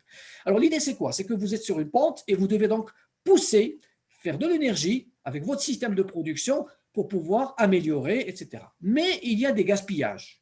Ces gaspillages, généralement, ils vous bloquent, ils ne vous laissent pas avancer. D'accord? Vous avez un objectif à atteindre. Chaque année, vous devez le changer, bien sûr. Alors, donc, vous devez mettre en place ce qu'on appelle un PAC. Un PAC, ça veut dire un plan d'amélioration continue. Mais qu'est-ce qui va faire que la roue ne va pas revenir en arrière? Parce que soit ça avance, soit ça n'avance pas. Eh bien, c'est ce qu'on appelle les standards. Tout à l'heure, j'ai parlé de la standardisation. Alors, les standards, c'est quoi? Vous mettez des procédures, vous mettez des normes que vous suivez, vous mettez des règles de gestion et vous devez les appliquer. Alors là, il y a un autre problème, c'est que généralement ces procédures, quand elles sont copiées sur Internet, quand elles ne sont pas adaptées à l'entreprise, quand elles ne sont pas compréhensibles, quand vous rentrez dans une entreprise, j'évite de parler en arabe parce qu'on a M. Mori qui ne parle pas l'arabe. Alors quand vous rentrez dans une entreprise, vous trouvez des procédures avec des chapitres. Procédure 3.4, vérifier, revenir à l'état. Personne ne va lire ça. Il faut que ça soit simple, il faut que ça soit visuel, il faut que ça soit visible, compréhensible par tout le monde et que ça soit mis en pratique et que ça soit mis à jour. Alors, des procédures pour avoir la norme, la certification de la norme, juste pour ça, ça ne sert à rien. Même si l'entreprise est certifiée, ça veut pas dire qu'en fait, elle va atteindre l'excellence. L'excellence et l'excellence opérationnelle nécessitent d'autres choses, nécessitent de mettre en place un vrai système qui est vivant, qui bouge. Alors, qu'est-ce qu'on va faire? Alors, faites attention à l'animation. Nous allons donc pousser avec des efforts et remettre un nouveau standard. On va remettre un nouveau standard et le Lean va venir enlever tout ce qui est gaspillage, qui vont nous bloquer pour qu'on puisse, qu'on soit capable d'atteindre l'objectif. Et après, on va continuer, bien évidemment. Donc, je reprends l'animation pour ceux peut-être qui n'ont pas vu. L'idée, c'est qu'on va fournir des efforts. Non? Oui, c'est ça la route de 2000, tout à fait. Donc, c'est 2000 qui a dit ça. Mais là, ce qu'on a ajouté à ça, à la route de 2000, c'est la notion de gaspillage. Parce que le Lean, qu'est-ce qu'il va faire? Vous allez continuer dans votre système d'amélioration. Parce que la base de tout ça, c'est quoi? C'est le système de management de la qualité. Alors, vous allez mettre votre route de ligne, vous allez mettre les standards, etc., par le management de la qualité. Mais vous allez rencontrer des gaspillages. Si vous n'êtes pas capable d'éliminer les gaspillages, vous allez être bloqué. Vous allez avoir des limites rapidement. D'accord? Alors, le système Lean, qu'est-ce qu'il fait? C'est ça le plus. Hein? Cette roue, tout le monde la connaît. Mais le petit plus, c'est que quand vous avez un système Lean, il va voir où il y a des gaspillages et il va vous permettre d'éliminer les gaspillages. Une fois, ou de les minimiser. Une fois qu'ils sont minimisés, atteindre les objectifs deviendra beaucoup plus facile. Je reviens, regardez surtout la partie Lean. Je veux avancer, je n'arrive pas à avancer. Quand le Lean arrive, il va réduire les gaspillages ou les éliminer et après, je vais pouvoir avancer beaucoup plus vite. Mais ça, c'est quelque chose que je vais faire d'une façon quotidienne et régulière. C'est clair pour tout le monde avant d'avancer? Oui. Oui. Donc, monsieur Abid, c'est une sorte de soutien pour pouvoir atteindre l'objectif. Exact. En fait, Ouais, normalement, c'est ce qu'on a dit tout à l'heure. Hein. Si vous avez, rappelez-vous, hein, qu'est-ce que j'avais dit? Le Lean soutient une entreprise de la première idée du besoin jusqu'à la fin. C'est ça le Lean. Le Lean, il soutient l'ensemble de la chaîne. Mais cette amélioration dont on parle, le Lean, c'est pas lui qui va décider de comment on va faire. Le système de management de la qualité, c'est lui. Attention, quand on dit management de la qualité, c'est pas pour avoir de la qualité produit. C'est deux choses différentes. Le système de management de la qualité, c'est lui qui va organiser, qui va mettre en place les procédures, qui va demander une stratégie, qui va développer les indicateurs à atteindre, les objectifs. Ça, c'est le système de management de la qualité. Après, le Lean, il va venir soutenir ce système. On vous entend mal, monsieur Abid. Ah bon? Vous On m'entendez vous pas? attend. Si, c'est clair. Non, non. Moi, non, j'entends On bien. vous hein. reçoit parfaitement. J'ai une bonne connexion, en principe. À part qu'elle coupe à 7h30, à 8h30, mais sinon, c'est une bonne connexion. Essayez de vous reconnecter, madame. Peut-être que vous avez un Non, problème. j'ai essayé de Donc, me c'est le souci de créer la valeur pour satisfaire le client. Non? En fait, le Lean, ce n'est pas lui qui crée la valeur. Il y a une chaîne de la valeur qui existe, mais le Lean, il élimine les gaspillages qui nous empêchent de créer de la valeur. Pour avancer facilement, D'accord. d'accord. C'est ça. Il accompagne la valeur, voilà. Oui. Alors, je vais vous donner un exemple très simple. C'est grâce à l'amélioration continue, non? Bien sûr, le Lean ne peut exister qu'avec l'amélioration continue. Sauf que c'est quoi la différence entre l'amélioration continue classique quand vous mettez ça dans un système normal et quand vous mettez le Lean? Le Lean, il vous donne un état d'esprit, une façon de voir. Vous allez commencer à voir les gaspillages. Moi, je vais considérer que j'aurai réussi cette formation si vous allez être capable de voir la non-valeur ajoutée à la fin de la formation. Et je vous promets que vous allez pouvoir la voir. D'accord? Alors, je vous donne un exemple pour mieux comprendre. Quand vous allez, par exemple, à la circonscription au Maroc, hein, on est au Maroc, alors vous allez demander, vous voulez juste faire une légalisation ou là, vous demandez une signature. Cette signature doit être faite par le CAID. Alors, vous rentrez, combien ça demande une signature? Le temps de signer. Le laps de temps. Combien pour signer? Vous avez besoin de combien pour signer un papier? C'est Quelques secondes, quoi. 10 secondes. Voilà, c'est 10 secondes. Mais quand vous allez Voilà. là-bas, qu'est-ce qui se passe? Le Il CAID faut n'est pas passer là. par l'accueil, il faut prendre le ticket et attendre. Exactement. Eh bien, La toutes ces file. opérations n'ont pas de valeur ajoutée. Encore heureux, et c'est parce qu'il se peut que le CAID soit sorti à faire une visite Exact. quelque part, et vous allez rester là-bas 2 heures. Ce n'est pas D'accord. normal. D'accord? Alors, je prends un autre exemple. Quelqu'un qui va faire une opération chirurgicale. Alors, combien ça prend du temps, une opération? La plus longue des opérations, combien ça prend? Des heures. 2 heures, 10 heures. Supposons que c'est 5 heures ou 10 heures. Alors, le patient, lui, pour sortir et aller sur le bloc, moi, je ne vous le souhaite pas. Hein. Moi, je n'ai pas jamais vécu, mais j'ai accompagné des gens à faire des opérations. Parfois, on le réveille à 6 heures du matin et il attend et on le laisse sur le paillasson. Vous avez déjà vu des choses comme ça? Alors que le temps Oui, d'opération, justement. il est à 2 heures. C'est grave, c'est très grave. Ah oui. Donc, le Lean, il vous permet d'éliminer tout ça. Pourquoi est-ce qu'on a besoin de ça? Pourquoi est-ce qu'on ne ramène pas directement? On fait Monsieur, les- s'il vous plaît. Oui, bien Pardon. sûr. Donc, Bien. c'est aussi le cas dans l'aérien. Les aéroports maintenant pas- essaient de Exact. minimiser le temps d'accès à l'aéroport via l'enregistrement en ligne pour Exact. minimiser le temps de la file, l'enregistrement des bagages, tout se fait en ligne maintenant. Exact. Et vous savez que, par exemple, le KLM, le groupe KLM, il a mis en place une technique vous, pour bien sûr les VIP et tout ça, ben, vous enregistrez et on vient vous chercher à la maison. C'est eux qui viennent vous ramener de façon à ce que vous ne ratez pas votre avion et vous n'attendez pas. Donc, vous rentrez directement. Et vos papiers sont contrôlés, les passeports sont contrôlés sur place. Bien sûr, ça, c'est pour les VIP. Il est bon, ça. Pardon? Il est bon, hein? Oui, Bien, et En même fait- ils ont développé, quelques compagnies aériennes, ils ont développé maison via un taxi, aéroport et acheminement. C'est ce qui vient, oui. C'est ce qui Ça, vient c'est la valeur. Ça, c'est créer la valeur. Parce que le client est prêt à payer pour. Un VIP, il est prêt à payer pour. Parce qu'il peut passer directement de sa maison à l'avion, direct. Alors que, moi, parfois, les gens ils me font rigoler quand ils disent ouais, Casa à Paris, c'est 2 heures. Casa à Paris, ce n'est pas 2 heures. Vous devez vous réveiller à 7 heures du matin. Vous arrivez à l'aéroport à 8 heures. Vous devez faire la queue. Et vous allez peut-être monter en avion. Exactement, vous avez raison. Je vous assure, vous allez arriver à 17 heures ou à 18 heures. De l'autre côté. Ça veut dire que c'est 12 heures. Ce n'est pas 2 heures, c'est 12 heures. Parce que le reste, c'est vrai que le vol, la valeur ajoutée, c'est le vol. Le reste, ce n'est pas de la valeur ajoutée. C'est Bon, du c'est bien. gaspillage. C'est du gaspillage. On a déjà commencé à parler ligne, c'est bien. C'est bien, mais on va voir après. Oui. Prof, mais en fait, moi, la question que je voulais poser, Bien c'est sûr. tout d'abord parce que la ligne management dont vous êtes en train de parler, c'est comme un moyen de diagnostic de toutes sortes de gaspillage.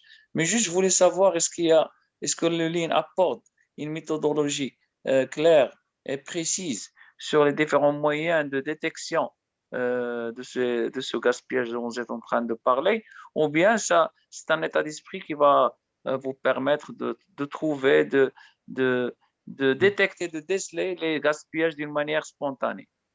Alors, Merci. C'est une question très intéressante. Merci. Moi, je vous remercie pour la question. Bon, déjà, il faut qu'on se mette d'accord. Le Lean, il ne vous donne pas de méthode. D'accord? Mais par contre, c'est un état d'esprit. Ah, vous savez, il y a un livre qui est très important. Le Lean, son nom, c'est Learning to See. Ça, c'est un livre très intéressant, incontournable. Ça veut dire quoi, Learning to See? Apprendre à voir. Apprendre à voir quoi? Apprendre à voir la valeur ajoutée et la non-valeur ajoutée. Donc, et les gaspillages. Donc là, nous, ce qu'on va essayer de faire, à travers des vidéos, à travers des cas concrets, on va apprendre à voir. D'accord? Donc, moi, je vais vous donner l'état d'esprit, le concept de base, et après, on va pratiquer ça sur le terrain, le terrain, j'aurais bien. On pourra faire même une visite virtuelle si vous voulez. J'ai des vidéos avec des visites virtuelles, et on va essayer de comprendre comment est-ce qu'on peut voir la valeur. Là, on vient de donner quelques exemples, on l'a compris. Mais là, il faut vous entraîner sur ça. Il faut que ça devienne un entraînement. Tous les jours, vous devez commencer à voir pourquoi il y a cette perte, comment on peut faire pour résoudre. Et là, vous allez voir que votre état d'esprit va complètement changer. Et si vous êtes manager dans une entreprise, vous allez pouvoir créer beaucoup de valeur. Et même si vous êtes professeur. Alors, je vous donne un exemple très simple. Vous rentrez en salle. Vous êtes professeur. On est tous ici pour la plupart des professeurs. Alors, vous entrez en salle. Ça arrive même dans des centres parmi les plus importants. Alors, moi, je suis prof. Je rentre. Quand je rentre dans la salle, je ne trouve pas de brosse. Je ne trouve pas de stylo. Je dois aller envoyer quelqu'un ou je dois aller chercher une brosse. Est-ce que ça, c'est mon métier? Est-ce que moi, je suis là pour ça? Non, ce n'est pas mon métier. Alors, à peine je veux démarrer, il y a quelqu'un d'administration qui va venir donner une information aux étudiants. Tous ceux qui n'ont pas payé, tous ceux qui n'ont pas réglé ceci, ils doivent faire cela, etc. Est-ce que ça, c'est de la valeur? Non. Dans une école où il y a une valeur ajoutée, où est-ce qu'elle est créée, la valeur ajoutée? C'est quoi la valeur ajoutée dans une école, dans un centre de formation? C'est quoi la valeur ajoutée? La seule valeur ajoutée. La formation. C'est pendant le moment. Vous attendez pendant une réponse? Ah oui, j'attends toujours des réponses, moi. C'est interactif. Le moment où on transmet le savoir aux étudiants, à l'audience. Exact. C'est ça et seulement ça. Maintenant, les formalités administratives, il n'y a pas de souci. Voilà, le vidéoprojecteur qui ne marche pas, il faut chercher le câble. Vous vivez tout ça tous les jours. Vous le vivez. C'est du gaspillage, malheureusement. C'est du gaspillage. Parfois, vous perdez une demi-heure à chercher. Faire l'absentéisme. Vous rentrez, on vous demande de faire l'absentéisme. Vous commencez, Saïd, Fatima, tout le monde est là, tout le monde n'est pas là. Où est-ce qu'il est parti? Oui, c'est vrai. C'est du gaspillage. Moi, j'ai eu l'occasion de travailler une fois. J'ai fait dans une institution, je ne vais pas vous dire laquelle. Et en fait, il y avait une personne qui venait avant de démarrer le cours et qui vérifie avec une checklist et qui vérifie. C'était certifié. Il était certifié. Et tout est là, le vidéoprojecteur marche, le câble est là et le tableau est effacé. Même effacer le tableau. Bon, c'est vrai que moi, en tant que prof, à la fin, j'efface mon tableau. Mais ce n'est pas tous les profs qui le font. Parce que ça, c'est Oui. C'est une culture. Alors, je rentre, je suis obligé d'effacer le tableau de l'autre, sans parler de la bouteille d'eau qu'il a laissée sur le bureau, sans parler de ses mouchoirs. Alors, vous savez tout ça. Et ça, c'est un gaspillage. Moi, je ne suis pas là pour ça. Ni vous, on est là pour échanger avec les étudiants. Donc, il faut améliorer les conditions d'échange, améliorer les conditions de passage de C'est tout le savoir. temps, Bien la sûr, durée. bien sûr. Du temps. Oui, L'important, c'est la durée partagée entre eux. tout à fait. Oui, monsieur Zatam. Oui, monsieur Abid, c'était clair de votre part. C'est évidemment ce que j'ai compris, c'est un état d'esprit qu'il faut développer. Et c'est plus compliqué que d'acquérir une méthodologie. Parce que le fait de forger ou bien de faire évoluer un état d'esprit, ça reste plus compliqué. Mais la question qui s'impose, est-ce que le gaspillage, le fait d'éliminer le gaspillage, est-ce que ça peut atteindre vos objectifs, hein? Je cite un exemple très concret que j'ai vécu dans une entreprise, ça fait une quinzaine d'années. J'ai assisté à une machine qui fait l'injection de plastique et qui fait des rebus, qui fait des trucs, des déchets en plastique. Le technicien s'est intervenu pour réduire les déchets, mais malheureusement, lorsqu'il a voulu régler la machine pour réduire les déchets, automatiquement la productivité de la machine a diminué. Donc, ça devient ça donne moins qu'avant. Donc, il y a toujours, je pense, cet enjeu-là qui quand même. C'est bien, parce que l'exemple que vous dites est très intéressant. Moi, j'ai l'occasion de travailler avec des entreprises d'injection plastique, mais l'image que vous avez donnée n'est pas complète. Je vous explique pourquoi. Déjà, la productivité de la machine ne dépend pas seulement du niveau de déchets qu'elle va sortir. Première des choses, il faut d'abord sécuriser les éléments d'entrée. Ça veut dire la matière première déjà, est-ce qu'elle est bonne ou elle n'est pas bonne? Est-ce qu'elle est pure ou est-ce qu'elle n'est pas pure? Parce que souvent, le plastique, parfois, on prend même les déchets et on les réinjecte avec un certain pourcentage. Vous le savez, ça? Vous savez qu'on réinjecte le plastique. On peut avoir du polyéthylène ou du polymère. Le recyclage, oui, évidemment. Oui, on fait du recyclage. Et il y a des gens qui font tellement de déchets qu'ils mettent un taux de recyclage qui est beaucoup plus important. Donc, il y a des impuretés qui rentrent et ça, bien sûr, ça fait pénaliser la machine en termes de propreté, en termes de gestion de déchets. C'est déjà ça. Deuxième question, est-ce que la maintenance, elle est faite systématiquement? Généralement, très rare. Parce que quand ça commence à produire, ils oublient qu'il faut faire de la maintenance et ils attendent que ça tombe en panne. Donc, il n'y a pas de maintenance préventive. Il y a beaucoup de choses. Troisièmement, est-ce que la formation est bonne? Quatrièmement, est-ce que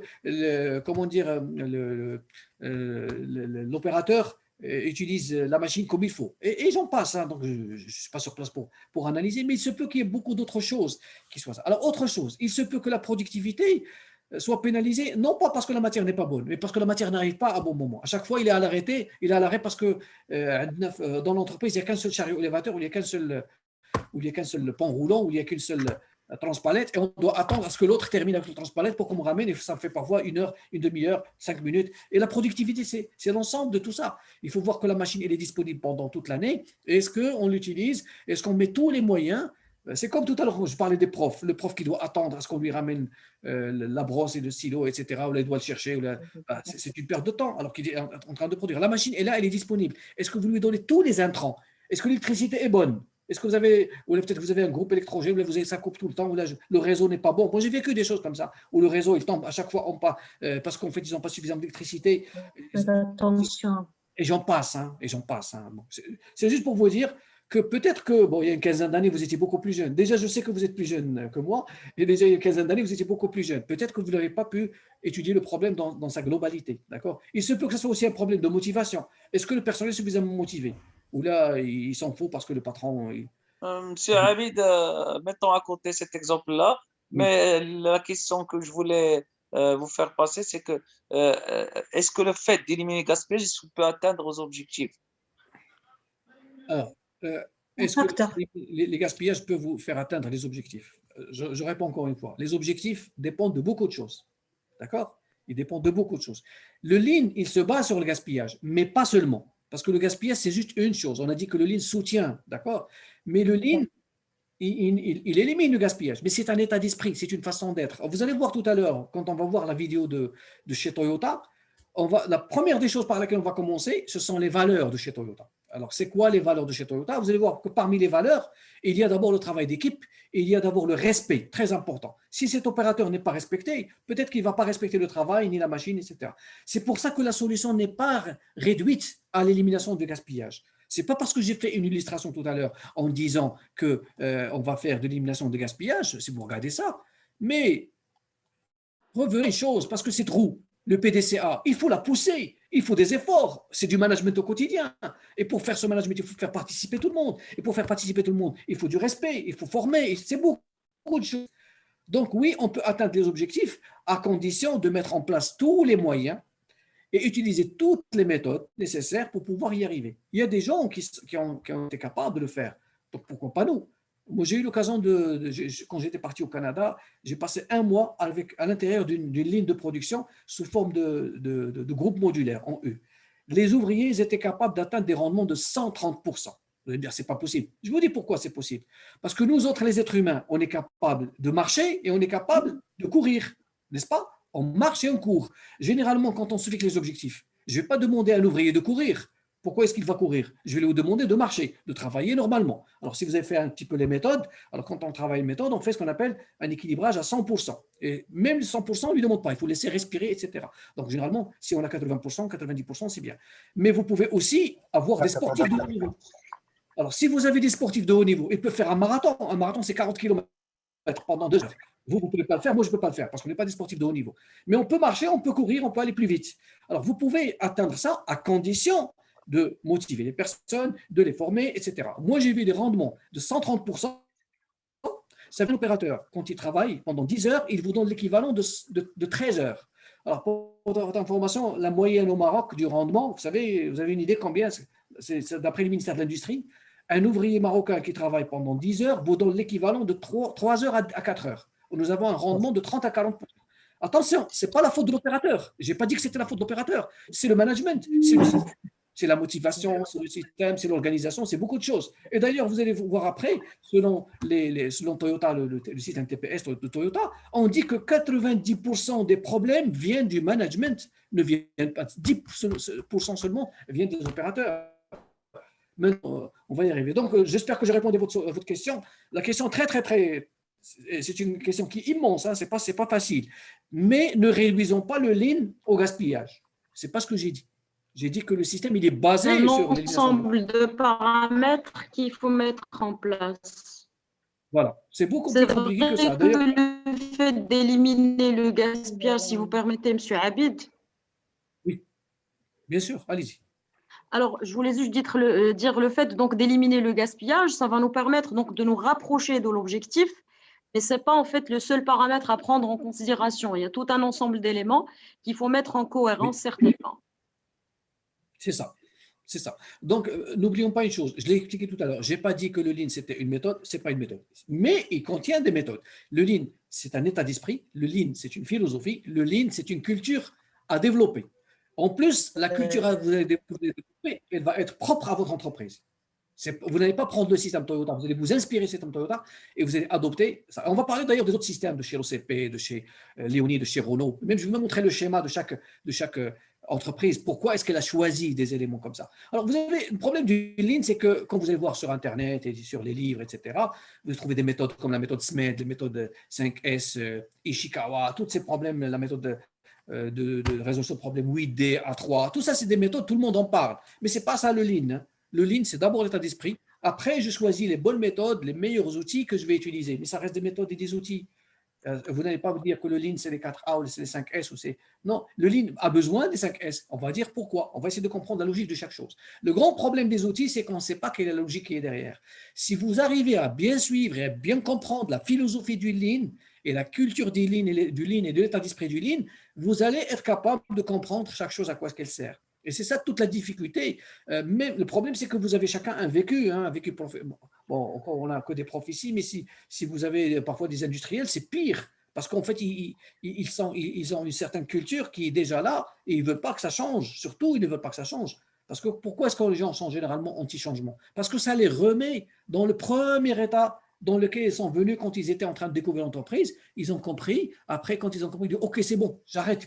Je n'ai pas envie de revenir à l'état du stagiaire qui vient de rentrer pour la première fois. Et là, généralement, les gens sont anti-changement parce qu'ils ne veulent pas que ça change. Si vous voulez adopter l'état d'esprit Lean, il faut que vous soyez un adepte du changement. Vous acceptez le changement. D'accord? Y compris, d'ailleurs, moi, de temps à autre, je vais vous lancer des petites choses. Même en tant que prof, je vais vous lancer des petites choses. Si vous ne changez pas votre façon de faire les choses, votre façon de présenter, votre façon de parler, de communiquer, d'échanger avec les étudiants, eux, les étudiants, ils ont changé. Hein. Vous l'avez remarqué. Moi, ça fait 21 ans que je suis dans l'enseignement. Les étudiants, ils ont complètement changé. Ce n'est plus les mêmes. Ils sont sur les réseaux sociaux. Il faut peut-être les suivre. Je ne sais pas. Hein. Mais si vous êtes dans votre petit cas tranquille, vous dites, voilà, que ça change ou ça ne change pas, peu importe. J'ajoute des petits trucs de temps à autre. Ce n'est pas ça. Hein. Bon, excusez-moi. Hein, donc, on va revenir sur le Lean et on parlera de ça. En tout cas, on a pas mal de temps devant nous, Inch'Allah. J'espère que j'ai répondu en partie à votre question, M. Astam. Vos questions sont très pertinentes. C'est très bien. Oui, c'est très clair. Je vous remercie infiniment. Je vous remercie, M. Astam. Alors donc, revenons à l'histoire de la cale. Très important. Hein, je l'ai mis en 3D ici. Bon, j'ai trouvé ce schéma intéressant. Ça montre que c'est la cale, c'est la standardisation. Il faut écrire des procédures. Il faut apprendre à écrire des procédures. Ce n'est pas facile. Hein. Alors maintenant, passons à la culture Lean. D'accord, on a expliqué ce que c'est que le Kaizen, on a expliqué ce que c'est que l'amélioration continue, le Kaikaku, on a expliqué ce que c'est que la notion de valeur. Tout ça, c'est que des notions. Après, il va falloir qu'on passe à la culture Lean. Comment implémenter une culture Lean. Alors, généralement, on va commencer bien sûr par le système de production, parce que c'est là où c'est né. Après, on verra comment faire pour le mettre dans les autres systèmes. Et je vous mettrai des études de cas de chez Toyota dans les activités de service. Comme ça, on va faire du Lean Management également. Alors, quand vous voulez mettre en place un projet Lean, en principe, les entreprises industrielles doivent donner un nom. Alors, c'est très important un nom. Ça veut dire quoi un nom? Ça veut dire que mon système doit avoir un nom. C'est quoi le système opérationnel que j'ai? Toyota, ils l'ont appelé le TPS, le Toyota Production System. Alors, vous avez Renault, ils ont appelé ça le système de production de Renault, le SPR. Alors, Valeo, ils ont appelé ça SPV, le système de production de Valeo. Leoni, ils ont appelé ça le LPS, Leoni Production System. Et j'en passe. Il y a des noms. Vous devez lui donner un nom. Pourquoi vous devez lui donner un nom? Parce que vous êtes en train de consulter quelque chose. Mais le problème, c'est que ce système existe. Que vous lui donnez un nom ou pas, il existe. Parce que vous avez un système qui est là. Vous avez un système qui va être un monsieur anarchie, monsieur n'importe quoi, n'importe comment, n'importe quand. Parce que ça tourne pas comme vous voulez, mais comme le système, ça tourne comme chacun il veut. Alors, quand vous mettez un système avec un nom, vous le commencez par la formalisation. Donc, c'est très important de lui donner un nom. Deuxième chose, il va falloir définir un certain nombre de choses. Ce sont ce qu'on appelle des règles de vie, des règles d'hygiène. Je ne parle pas de l'hygiène, je parle de l'hygiène de vie. Ce sont les comportements et les méthodes que vous allez utiliser. Donc déjà, je donne un nom, et puis après, comment les gens vont se comporter. J'ai un problème qui arrive. Comment je vais me comporter? Comment moi, en tant qu'opérateur, en tant que manager, je me comporte? Est-ce que je vais essayer de résoudre le problème? Ou là, je n'ai rien vu ni connu, je n'ai pas mon problème, hein, c'est le problème de l'autre. Ou là, je ne sais pas. Ça, c'est un comportement. Les comportements sont très importants. Alors, par exemple, si vous prenez le cas du civisme au Maroc, hein, est-ce que tout le monde a cet état d'esprit et qu'il y a le sens du civisme au Maroc? Je ne pense pas que c'est le cas. Parce que quand vous voyez des routes qui sont sales, etc., qui c'est qui a jeté toutes ces poubelles? C'est des Chinois, c'est des Japonais, c'est nous. D'accord? Oui, ça, c'est déjà quelque chose de très important. Maintenant, moi, je vais me comporter en fonction de mes convictions et de mes principes. Moi, je me rappelle, une fois, ça m'est arrivé, on était en plage, on a pris des glaces avec les enfants et je voulais jeter à la poubelle le truc de glace. Et en fait, avant d'arriver à la poubelle, c'était déjà la poubelle. Et puis, j'ai commencé à piétiner tout ça pour aller le mettre. Et mon fils m'a dit, tu peux le jeter partout, là où tu veux. Je lui ai dit, non. Si je le fais, je vais perdre mon principe. Je le mets là où il faut. Même si je sais que c'est une poubelle, je n'ai pas les moyens pour tout collecter, mais déjà, je fais mon geste. Alors, je ne sais pas si vous connaissez l'histoire de la jungle. La jungle avait pris feu, la forêt avait pris feu. D'accord? Alors, il y a tous les animaux qui prenaient la fuite. Tout le monde prenait la fuite. En fait, il y avait un tout petit oiseau, je ne me rappelle plus de comment on appelle ce petit oiseau, qui est très, très fin. Je ne sais pas si vous connaissez. Et en fait, il fait bouger très, très vite ses ailes.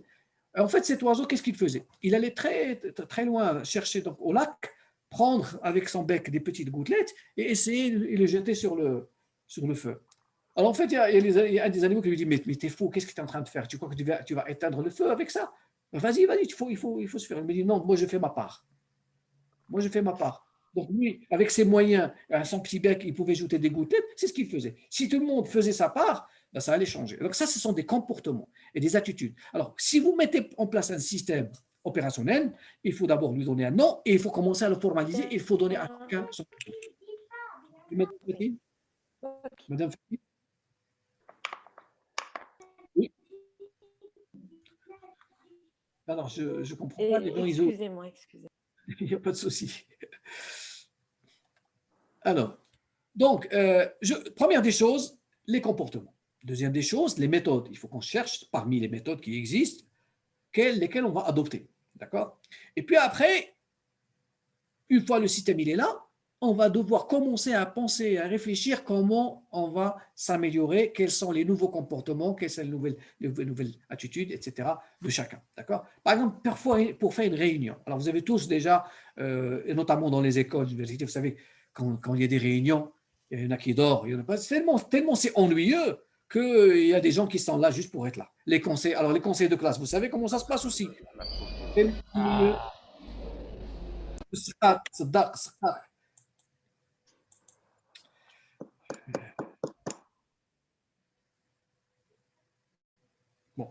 Alors, je disais, donc, dans les conseils de classe, etc., parfois, vous voyez que ça se passe très, très mal, tout le monde ne peut pas parler, parfois, ça commence à avoir des discussions qui vont dans tous les sens, parce qu'on n'a pas fixé les méthodes, les comportements, les attitudes, les pratiques, etc., pour passer la réunion. Il y a des systèmes de réunion, on va en parler, hein, ce qu'on appelle les asakai en japonais, avec un certain nombre de règles qui vont faire de sorte que tout se passera dans les meilleures conditions. Et il y a des règles, et parmi ces règles-là, par exemple, une des règles principales et fondamentales, on n'attaque jamais les personnes, on attaque le processus. S'il y a quelque chose qui va mal, c'est qu'il y a une procédure qui n'est pas bonne, il y a un processus qui n'est pas bon. Si ça va mal, ce n'est pas un tel ou un tel qui fait ça. Après, nous, on commence à dire, ouais, l'autre il est mauvais, l'autre il est mauvais, c'est des clans, etc. Et on rentre dans des. Alors, Madame Zouher va nous confirmer ça en tant que prof de communication. Vous savez parfaitement comment ça se passe. Hein. Alors, les Japonais, ils ont mis en place un certain nombre de règles qui se passent dans le respect, dans la discipline, dans la dignité, et qui vont faire que ça se passe rapidement. Avec une réunion de 10 à 15 minutes, on peut résoudre beaucoup de problèmes.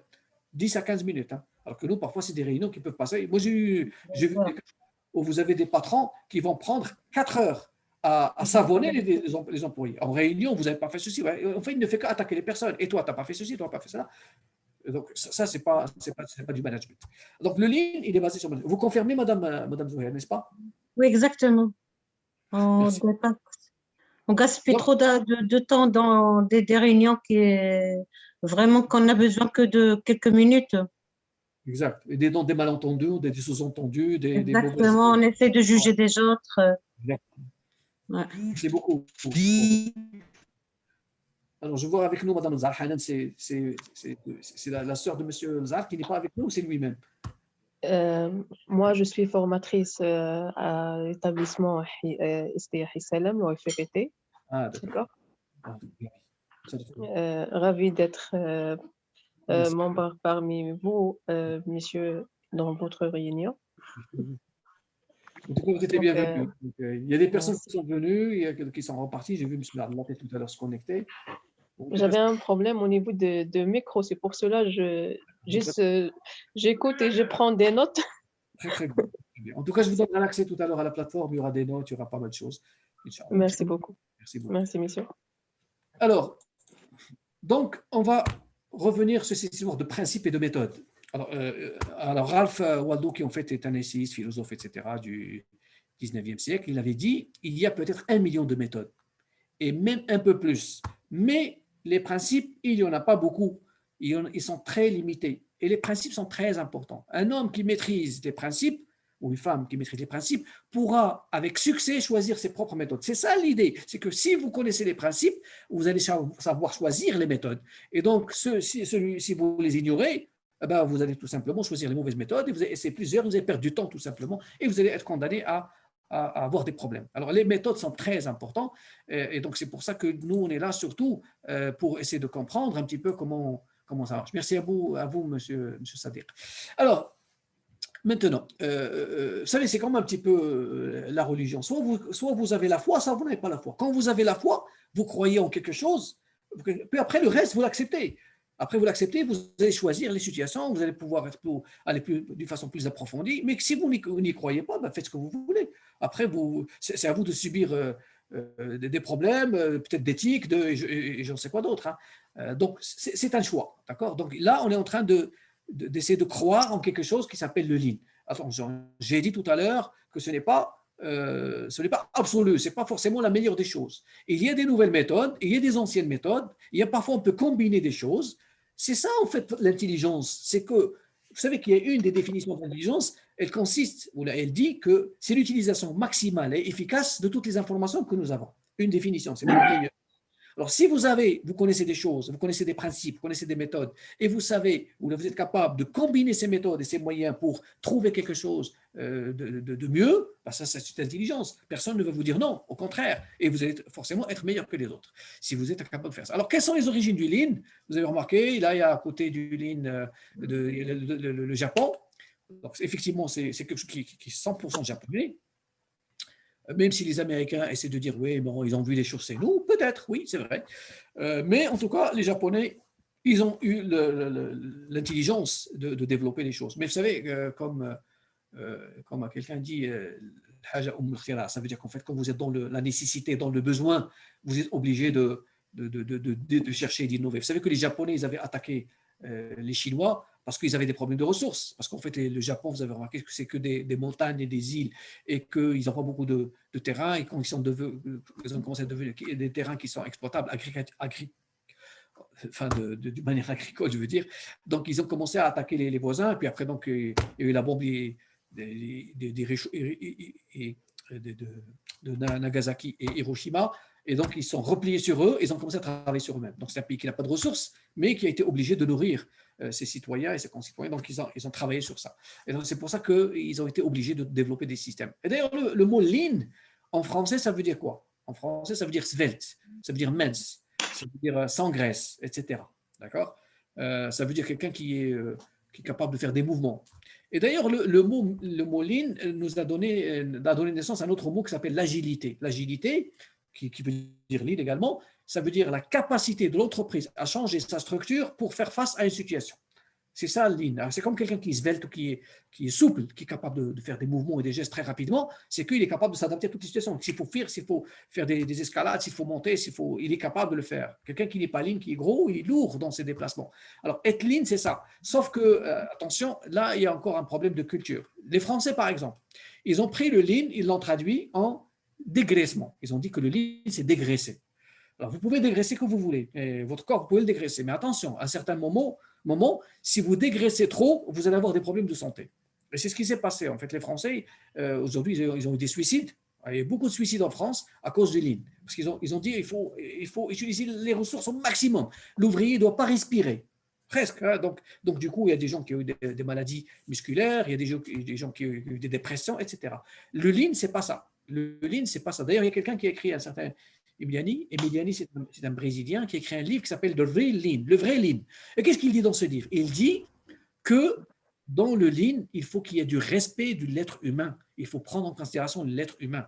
D'accord? Donc, il ne faut pas aller plus vite que l'être humain. Il ne faut pas essayer de squeezer, de serrer la personne. Non, il faut que ça soit… C'est ce que j'ai dit tout à l'heure. On est capable de marcher et on est capable de courir. On ne va pas courir, on va marcher. Je donne un exemple très simple. Alors, vous avez un médecin chirurgien, c'est un expert, c'est le seul qui est capable de faire l'opération. D'accord? Alors, on va lui dire, fais vite, fais vite. Comment ça fait vite? Il n'y a pas de fait vite, parce que s'il fait vite, il peut se tromper, il peut peut-être oublier quelque chose, hein, un outil à l'intérieur, il ne va pas faire vite, il va travailler normalement. Par contre, on ne va pas le retarder. Ça, c'est différent. C'est-à-dire, par exemple, vous avez remarqué que quand certains médecins chirurgiens font des opérations, il n'a pas besoin de demander quel type d'outil il a besoin. Il a non, pas celui-là, l'autre. Non, l'autre, pas celui-là, l'autre. Non, il ne fait pas ça. Il a juste besoin de tendre sa main et en fait, l'outil arrive. Et même les outils sont classés selon l'ordre chronologique du besoin. Parce que quand on rentre dans le bloc opératoire, ça s'appelle un bloc opératoire, nous avons une opération à faire. Et cette opération, elle a besoin d'être réalisée dans un certain ordre logique. Et donc, il y a des personnes qui vont intervenir dans un ordre logique. Et toutes les personnes qui sont là connaissent parfaitement l'ordre. Même si les assistantes et les infirmières savent de quoi est-ce qu'il a besoin. C'est pour ça qu'il n'a même pas besoin de dire « j'ai besoin de quoi » comme outil. Et même la sueur, il y a quelqu'un pour l'huissier parce que c'est une perte, c'est un gaspillage. Donc, il est concentré sur la valeur ajoutée qui est ouvrir, opérer, fermer dans les meilleures conditions possibles. Vous voyez, ça, c'est du lean. On ne va pas lui dire d'aller vite, mais on ne va pas le retarder. C'est la différence qui existe entre la façon de voir des Français, qui veut dire accélérer, squeezer, ça veut dire faire, prendre le maximum, prendre le jus. C'est pas bon. Il faut faire les choses comme elles se le doivent. Ça, c'est du lean. Et éviter les choses qui vont nous retarder, nous faire du gaspillage de temps, etc. Je vais vous donner plein d'exemples avec plein de petites choses comme ça, jusqu'à vous permettre de mieux comprendre comment marche le lean. Parce que c'est l'état d'esprit qu'on est en train de chercher à comprendre. Alors, on va passer maintenant… S'il vous plaît, bien sûr. monsieur. Bien sûr, allez-y, madame. Donc, vous avez si bien dit que le lean a donné lieu à un autre terme qui est de l'agilité. Quand vous étiez en train d'expliquer, j'ai tout de suite pensé à notre conjoncture actuelle qui est post-Covid. Donc, pour moi, les entreprises ou bien les organisations qui adoptent le lean et cette agilité, elles sont plus aptes à surmonter les effets Covid-19. Je suis tout à fait d'accord. Le lean, justement, c'est apprendre à l'entreprise à devenir sportive, si vous voulez, capable de s'adapter, capable s'il faut réduire quelque chose, s'il faut mettre sur le marché un produit nouveau, s'il faut… Vous savez, par exemple, des entreprises qui ont été capables de faire… Je prends le cas du textile au Maroc. Je vous jure, hein, moi j'ai proposé, je n'étais pas ici à l'époque, et j'ai proposé à des gens, pour dire à l'association, demander aux gens de commencer à faire des masques. Ils ont dit, non, ils ne peuvent pas faire des masques, ils font des pantalons. Certains, ils l'ont commencé à le faire, et celles qui l'ont fait, ils ont réussi à continuer à gagner de l'argent. Vous vous rappelez à l'époque, il y avait tout le monde parlait des masques, etc. Et on était capable d'exporter. Qui a été capable de le faire? Ceux qui ont eu le réflexe de commencer à changer rapidement, à mettre une installation nouvelle. Je fabriquais des pantalons, des vestes, peu importe, maintenant je passe, il y a un besoin, je m'adapte très rapidement. Alors, cette capacité de s'adapter, au lieu de dire, ouais, non, il faut faire un business plan, il faut voir ceci, il faut acheter la machine, il faut faire… Juste comme l'application que nous sommes en train d'utiliser maintenant, qui est Zoom. On a tous, par exemple, vu le chiffre d'affaires colossal qu'a pu avoir cette entreprise. Tout à fait. Tout à fait. Oui, donc il y a des opportunités. Il faut être opportuniste dans la vie, hein, dans les affaires. Il faut sauter rapidement sur l'opportunité. Il faut être agile, il faut s'adapter, etc. On va voir après comment Toyota ils ont fait pour justement s'adapter à ça. Alors donc, ça a commencé le lean. Merci pour votre question, Madame Manza. Alors le lean, au début, c'était le Japon. La crise, etc., la guerre. Et avec tout ça, ils ont été capables de faire quelque chose d'extraordinaire. Alors ça a commencé chez qui? Chez Toyota. Alors il faut savoir que la légende de Toyota, c'est une légende. Hein. Vous savez qu'aujourd'hui, on parle de toyotisme. Avant, on parlait du Fordisme. C'était Ford qui avait créé la première voiture. Et après, on commence à parler de toyotisme. Alors, toyotisme, ça veut dire quoi? Ça veut dire un état d'esprit, d'accord, une façon de faire les choses qui cherche à atteindre l'excellence. Alors, vous avez remarqué, j'ai mis sur le schéma, on dirait des machines de textile. D'accord? Pourquoi? Parce que Toyota, au début, c'était une société qui fabriquait le textile. Elle ne s'appelait pas Toyota, elle s'appelait Toyoda. Alors, Toyota, c'est qui? C'est le patron, il s'appelle Sakichi Toyoda, c'est le père fondateur de la société Toyota. Et il a créé donc cette société Toyota et ça fabriquait tout simplement des messiers à tisser. Mais on va voir tout à l'heure dans une vidéo l'histoire, parce qu'il avait observé sa mère qui faisait ça, et après il a travaillé sur des choses qui ont fait que la machine était devenue plus performante. Alors, le petit fil que vous voyez ici, là, pardon.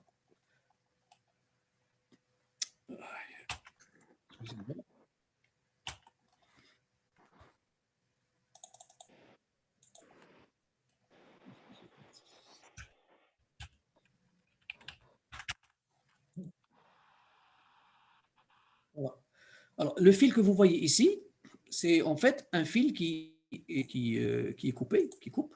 Alors, lui, qu'est-ce qu'il a fait? Avant, il y avait des problèmes sur des machines, ça coupait et on ne pouvait pas savoir si ça ne coupait pas et ça créait des défauts. Lui, il a mis en place un système qui permettait de détecter quand le fil est coupé et la machine s'arrêtait. Ce système est une sorte d'automatisation. Alors, l'automatisation en japonais veut dire jidoka. Alors, le mot jidoka, oui.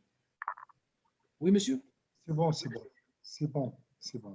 Alors, le mot jidoka est l'un des premiers outils du lean. C'est le jidoka. C'est en même temps un concept et c'est un outil. Alors, on va expliquer après pourquoi. Alors, le fait qu'une machine soit capable de s'arrêter automatiquement ou quelqu'un soit capable d'arrêter une machine quand il y a un problème, ça s'appelle jidoka. D'accord?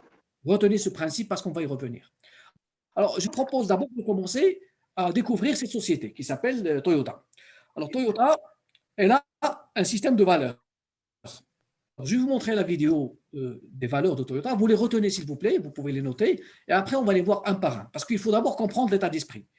Notamment, cette histoire de valeurs est très importante. Chaque entreprise qui veut mettre en place un système opérationnel doit donner un nom à son système et après doit mettre en place un système de valeurs. Par exemple, si vous prenez parmi les valeurs de chez l'OCP, vous avez la notion de NIA. NIA, c'est un concept qui est très marocain, c'est-à-dire la bonne intention. D'accord? Alors, ils ont adopté ça pour dire aux gens, il faut partir sur de nouvelles bases, il faut voir comment l'OCP était avant. Hein. Moi, je suis originaire de Safi, je connais bien un petit peu l'OCP comme ils sont chez nous depuis très longtemps. Et donc, du coup, au début, c'était des séparations entre les cadres et les managers. C'était beaucoup de choses qui n'étaient pas très, très… Aujourd'hui, ils ont changé. Ils ont changé cette façon de voir les choses. Et ils ont mis en place un système de valeurs et ils ont créé un système de production qu'ils ont appelé l'OPS, OCP Production System. D'accord? Alors, l'OPS, c'est l'équivalent du système de Toyota, mais qui est adapté à l'OCP parce qu'il ne s'agit pas du même produit. Et les outils qu'on va choisir ne sont pas les mêmes. Les méthodes qu'on va choisir ne peuvent pas être les mêmes. On va revenir sur ça après. Alors, donc, on va voir une petite vidéo sur la culture de chez Toyota. Alors, déjà, eux, ils disent que leur slogan, c'est « plus fort ensemble ». Bien sûr, quand ils parlent « plus fort ensemble », ils pensent à les opérateurs, les clients, ils pensent à tout le monde. D'accord? Donc, pour eux, c'est vraiment intégrer tout le monde. Alors, retenez les mots qui vont passer sur une petite vidéo très, très courte. Madame Zohair, votre microphone, s'il vous plaît.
Alors là, c'est une vidéo de une des entreprises de chez Toyota qui fabrique des chariots élévateurs.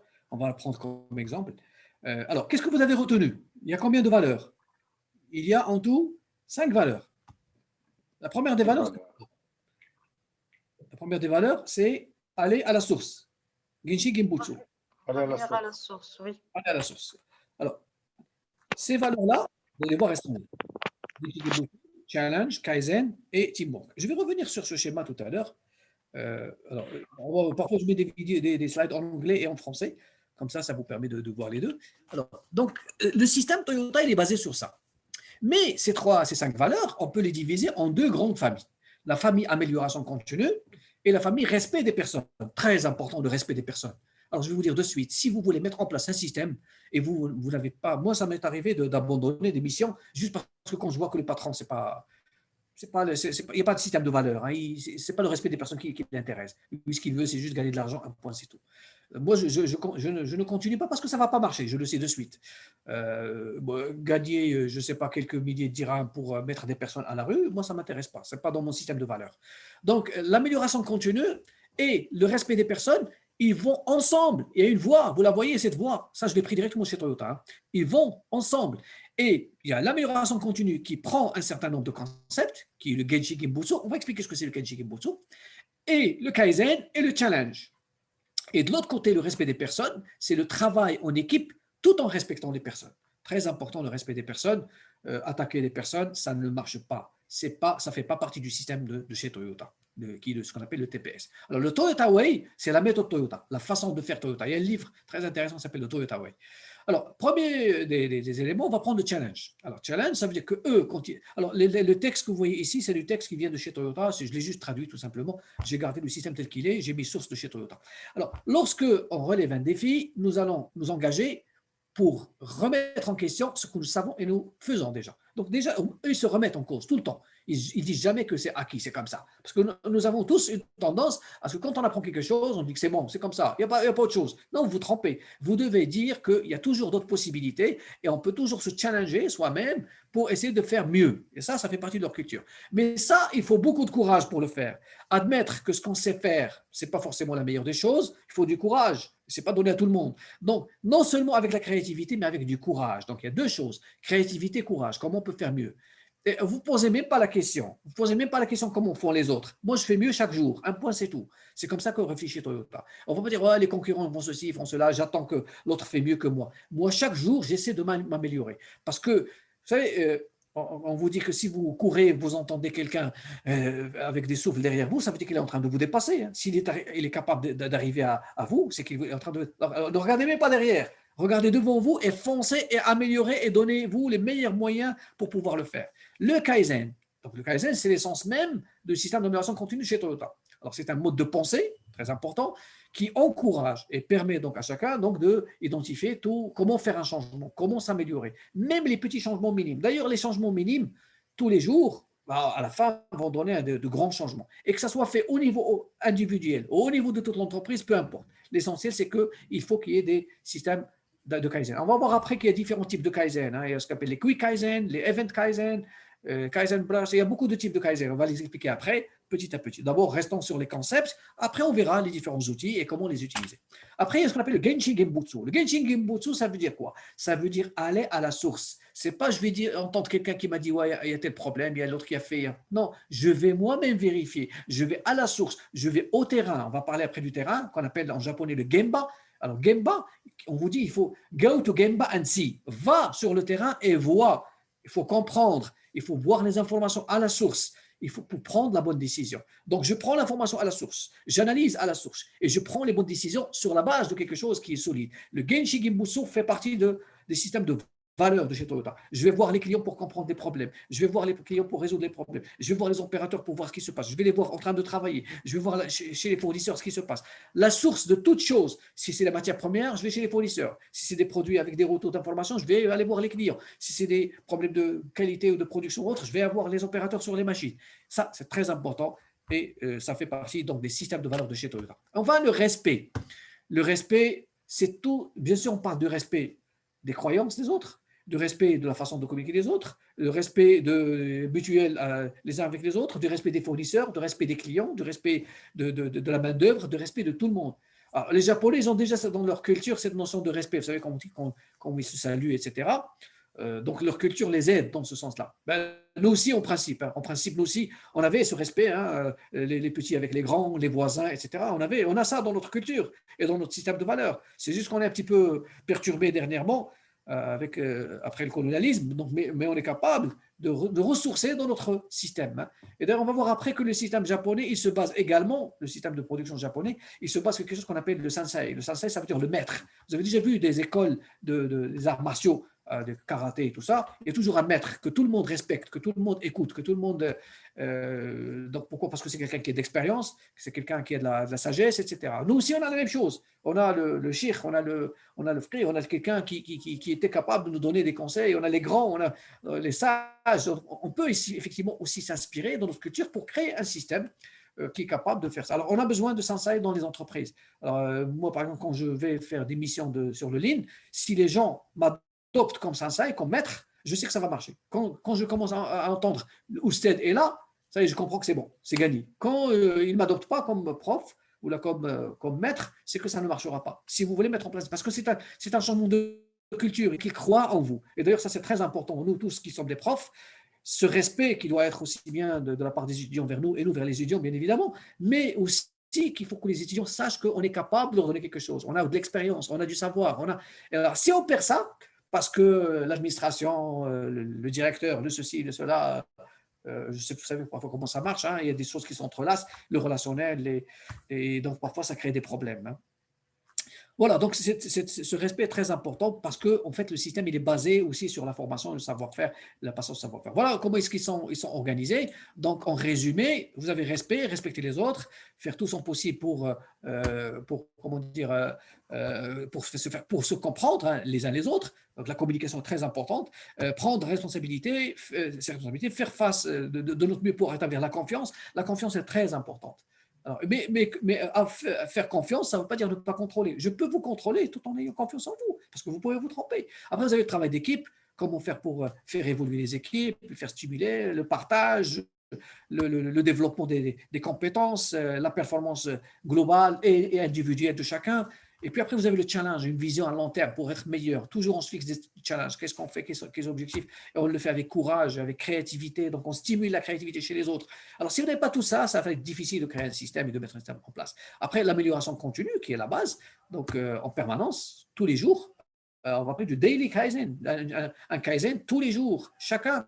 D'ailleurs, vous savez, les entreprises, le nombre d'idées dans une seule entreprise qu'ils développent en une année, ce n'est pas 1000, ce n'est pas 2000, ça peut être du 20 000, du 30 000, du 40 000. 40 000 idées. Et souvent, les idées qui ramènent de l'argent à l'entreprise, les gens, ils sont primés. Ils ont des lots, ils ont des voitures, ils ont des choses très, très intéressantes parce qu'en fait, ils participent et ça crée toute une dynamique. Alors donc, après, vous avez l'amélioration continue qui concerne ce qu'on appelle le lieu réel, la chose réelle. Ça veut dire quoi? Le Genji Genbutsu. Ça veut dire aller à la source, aller à la réalité. Ce n'est pas on m'a dit ceci, je pense, je crois, on a fait comme ça avant, moi j'étais comme ça avant. Non, ça, on n'en a rien à faire. Il faut aller sur le terrain, il faut aller voir la réalité, comprendre le problème et prendre une décision collégialement, conjointement avec les collègues et avec les managers. Voilà, donc, je ne sais pas, on est à l'heure, hein, on est à l'heure. Donc, la prochaine fois, Inch'Allah, donc, ça sera le vendredi prochain, on va parler de l'architecture du système Lean. Comment est-ce que le système Lean est constitué et quelles sont les composantes et sur quoi il se base. Donc, pour arriver à quelque chose qui ressemble à ça, hein, ce qu'on appelle le Toyota Production System. Donc, on en parlera, Inch'Allah, la prochaine fois. En tout cas, j'espère que c'était intéressant. Si vous avez des questions avant de passer à autre chose, je suis tout oui. Je vous remercie encore une fois pour votre patience et pour votre passion également, pour le savoir et pour vos questions qui étaient très pertinentes. Et j'espère que cette première séance, c'est bien. Merci à vous. Merci à vous. Merci à vous, monsieur Merci à Habib. vous, monsieur Habib. Excellent, Merci. Merci beaucoup. Merci. Merci, monsieur Ravid. C'est un Merci. plaisir de partager avec vous. C'est bien, monsieur Habib. C'était très intéressant. Merci beaucoup. Merci infiniment. À très, très bientôt. Très intéressant. Merci À beaucoup. vendredi prochain. Au revoir. Merci, Au au vendredi vendredi prochain. Bonne soirée tout le monde. Au revoir. Au revoir et bonne semaine à tout le monde. Au revoir et bonne semaine à tout le monde. Merci. Merci beaucoup. J'ai des problèmes avec la caméra. C'est pas grave. Vos paroles, elles me font qui vous êtes. Je vous vois à partir de Merci bien. Merci bien. Merci beaucoup. Merci à chacun, M. Sekar, Mme Fedouane. Au revoir. Biadé, Bon merci à week-end. vous, M. Mori, Mme Zahra, Mme M. Sadiqi, M. Rachid, M. Jami, M. Sadiq, M. Barqi, M. Karim Bey, et M. Azoutam. Merci à vous tous. Mme Mariam Belghazi. Merci beaucoup. Et Merci à vous. Merci infiniment. Au revoir. À bientôt. au revoir. Au revoir.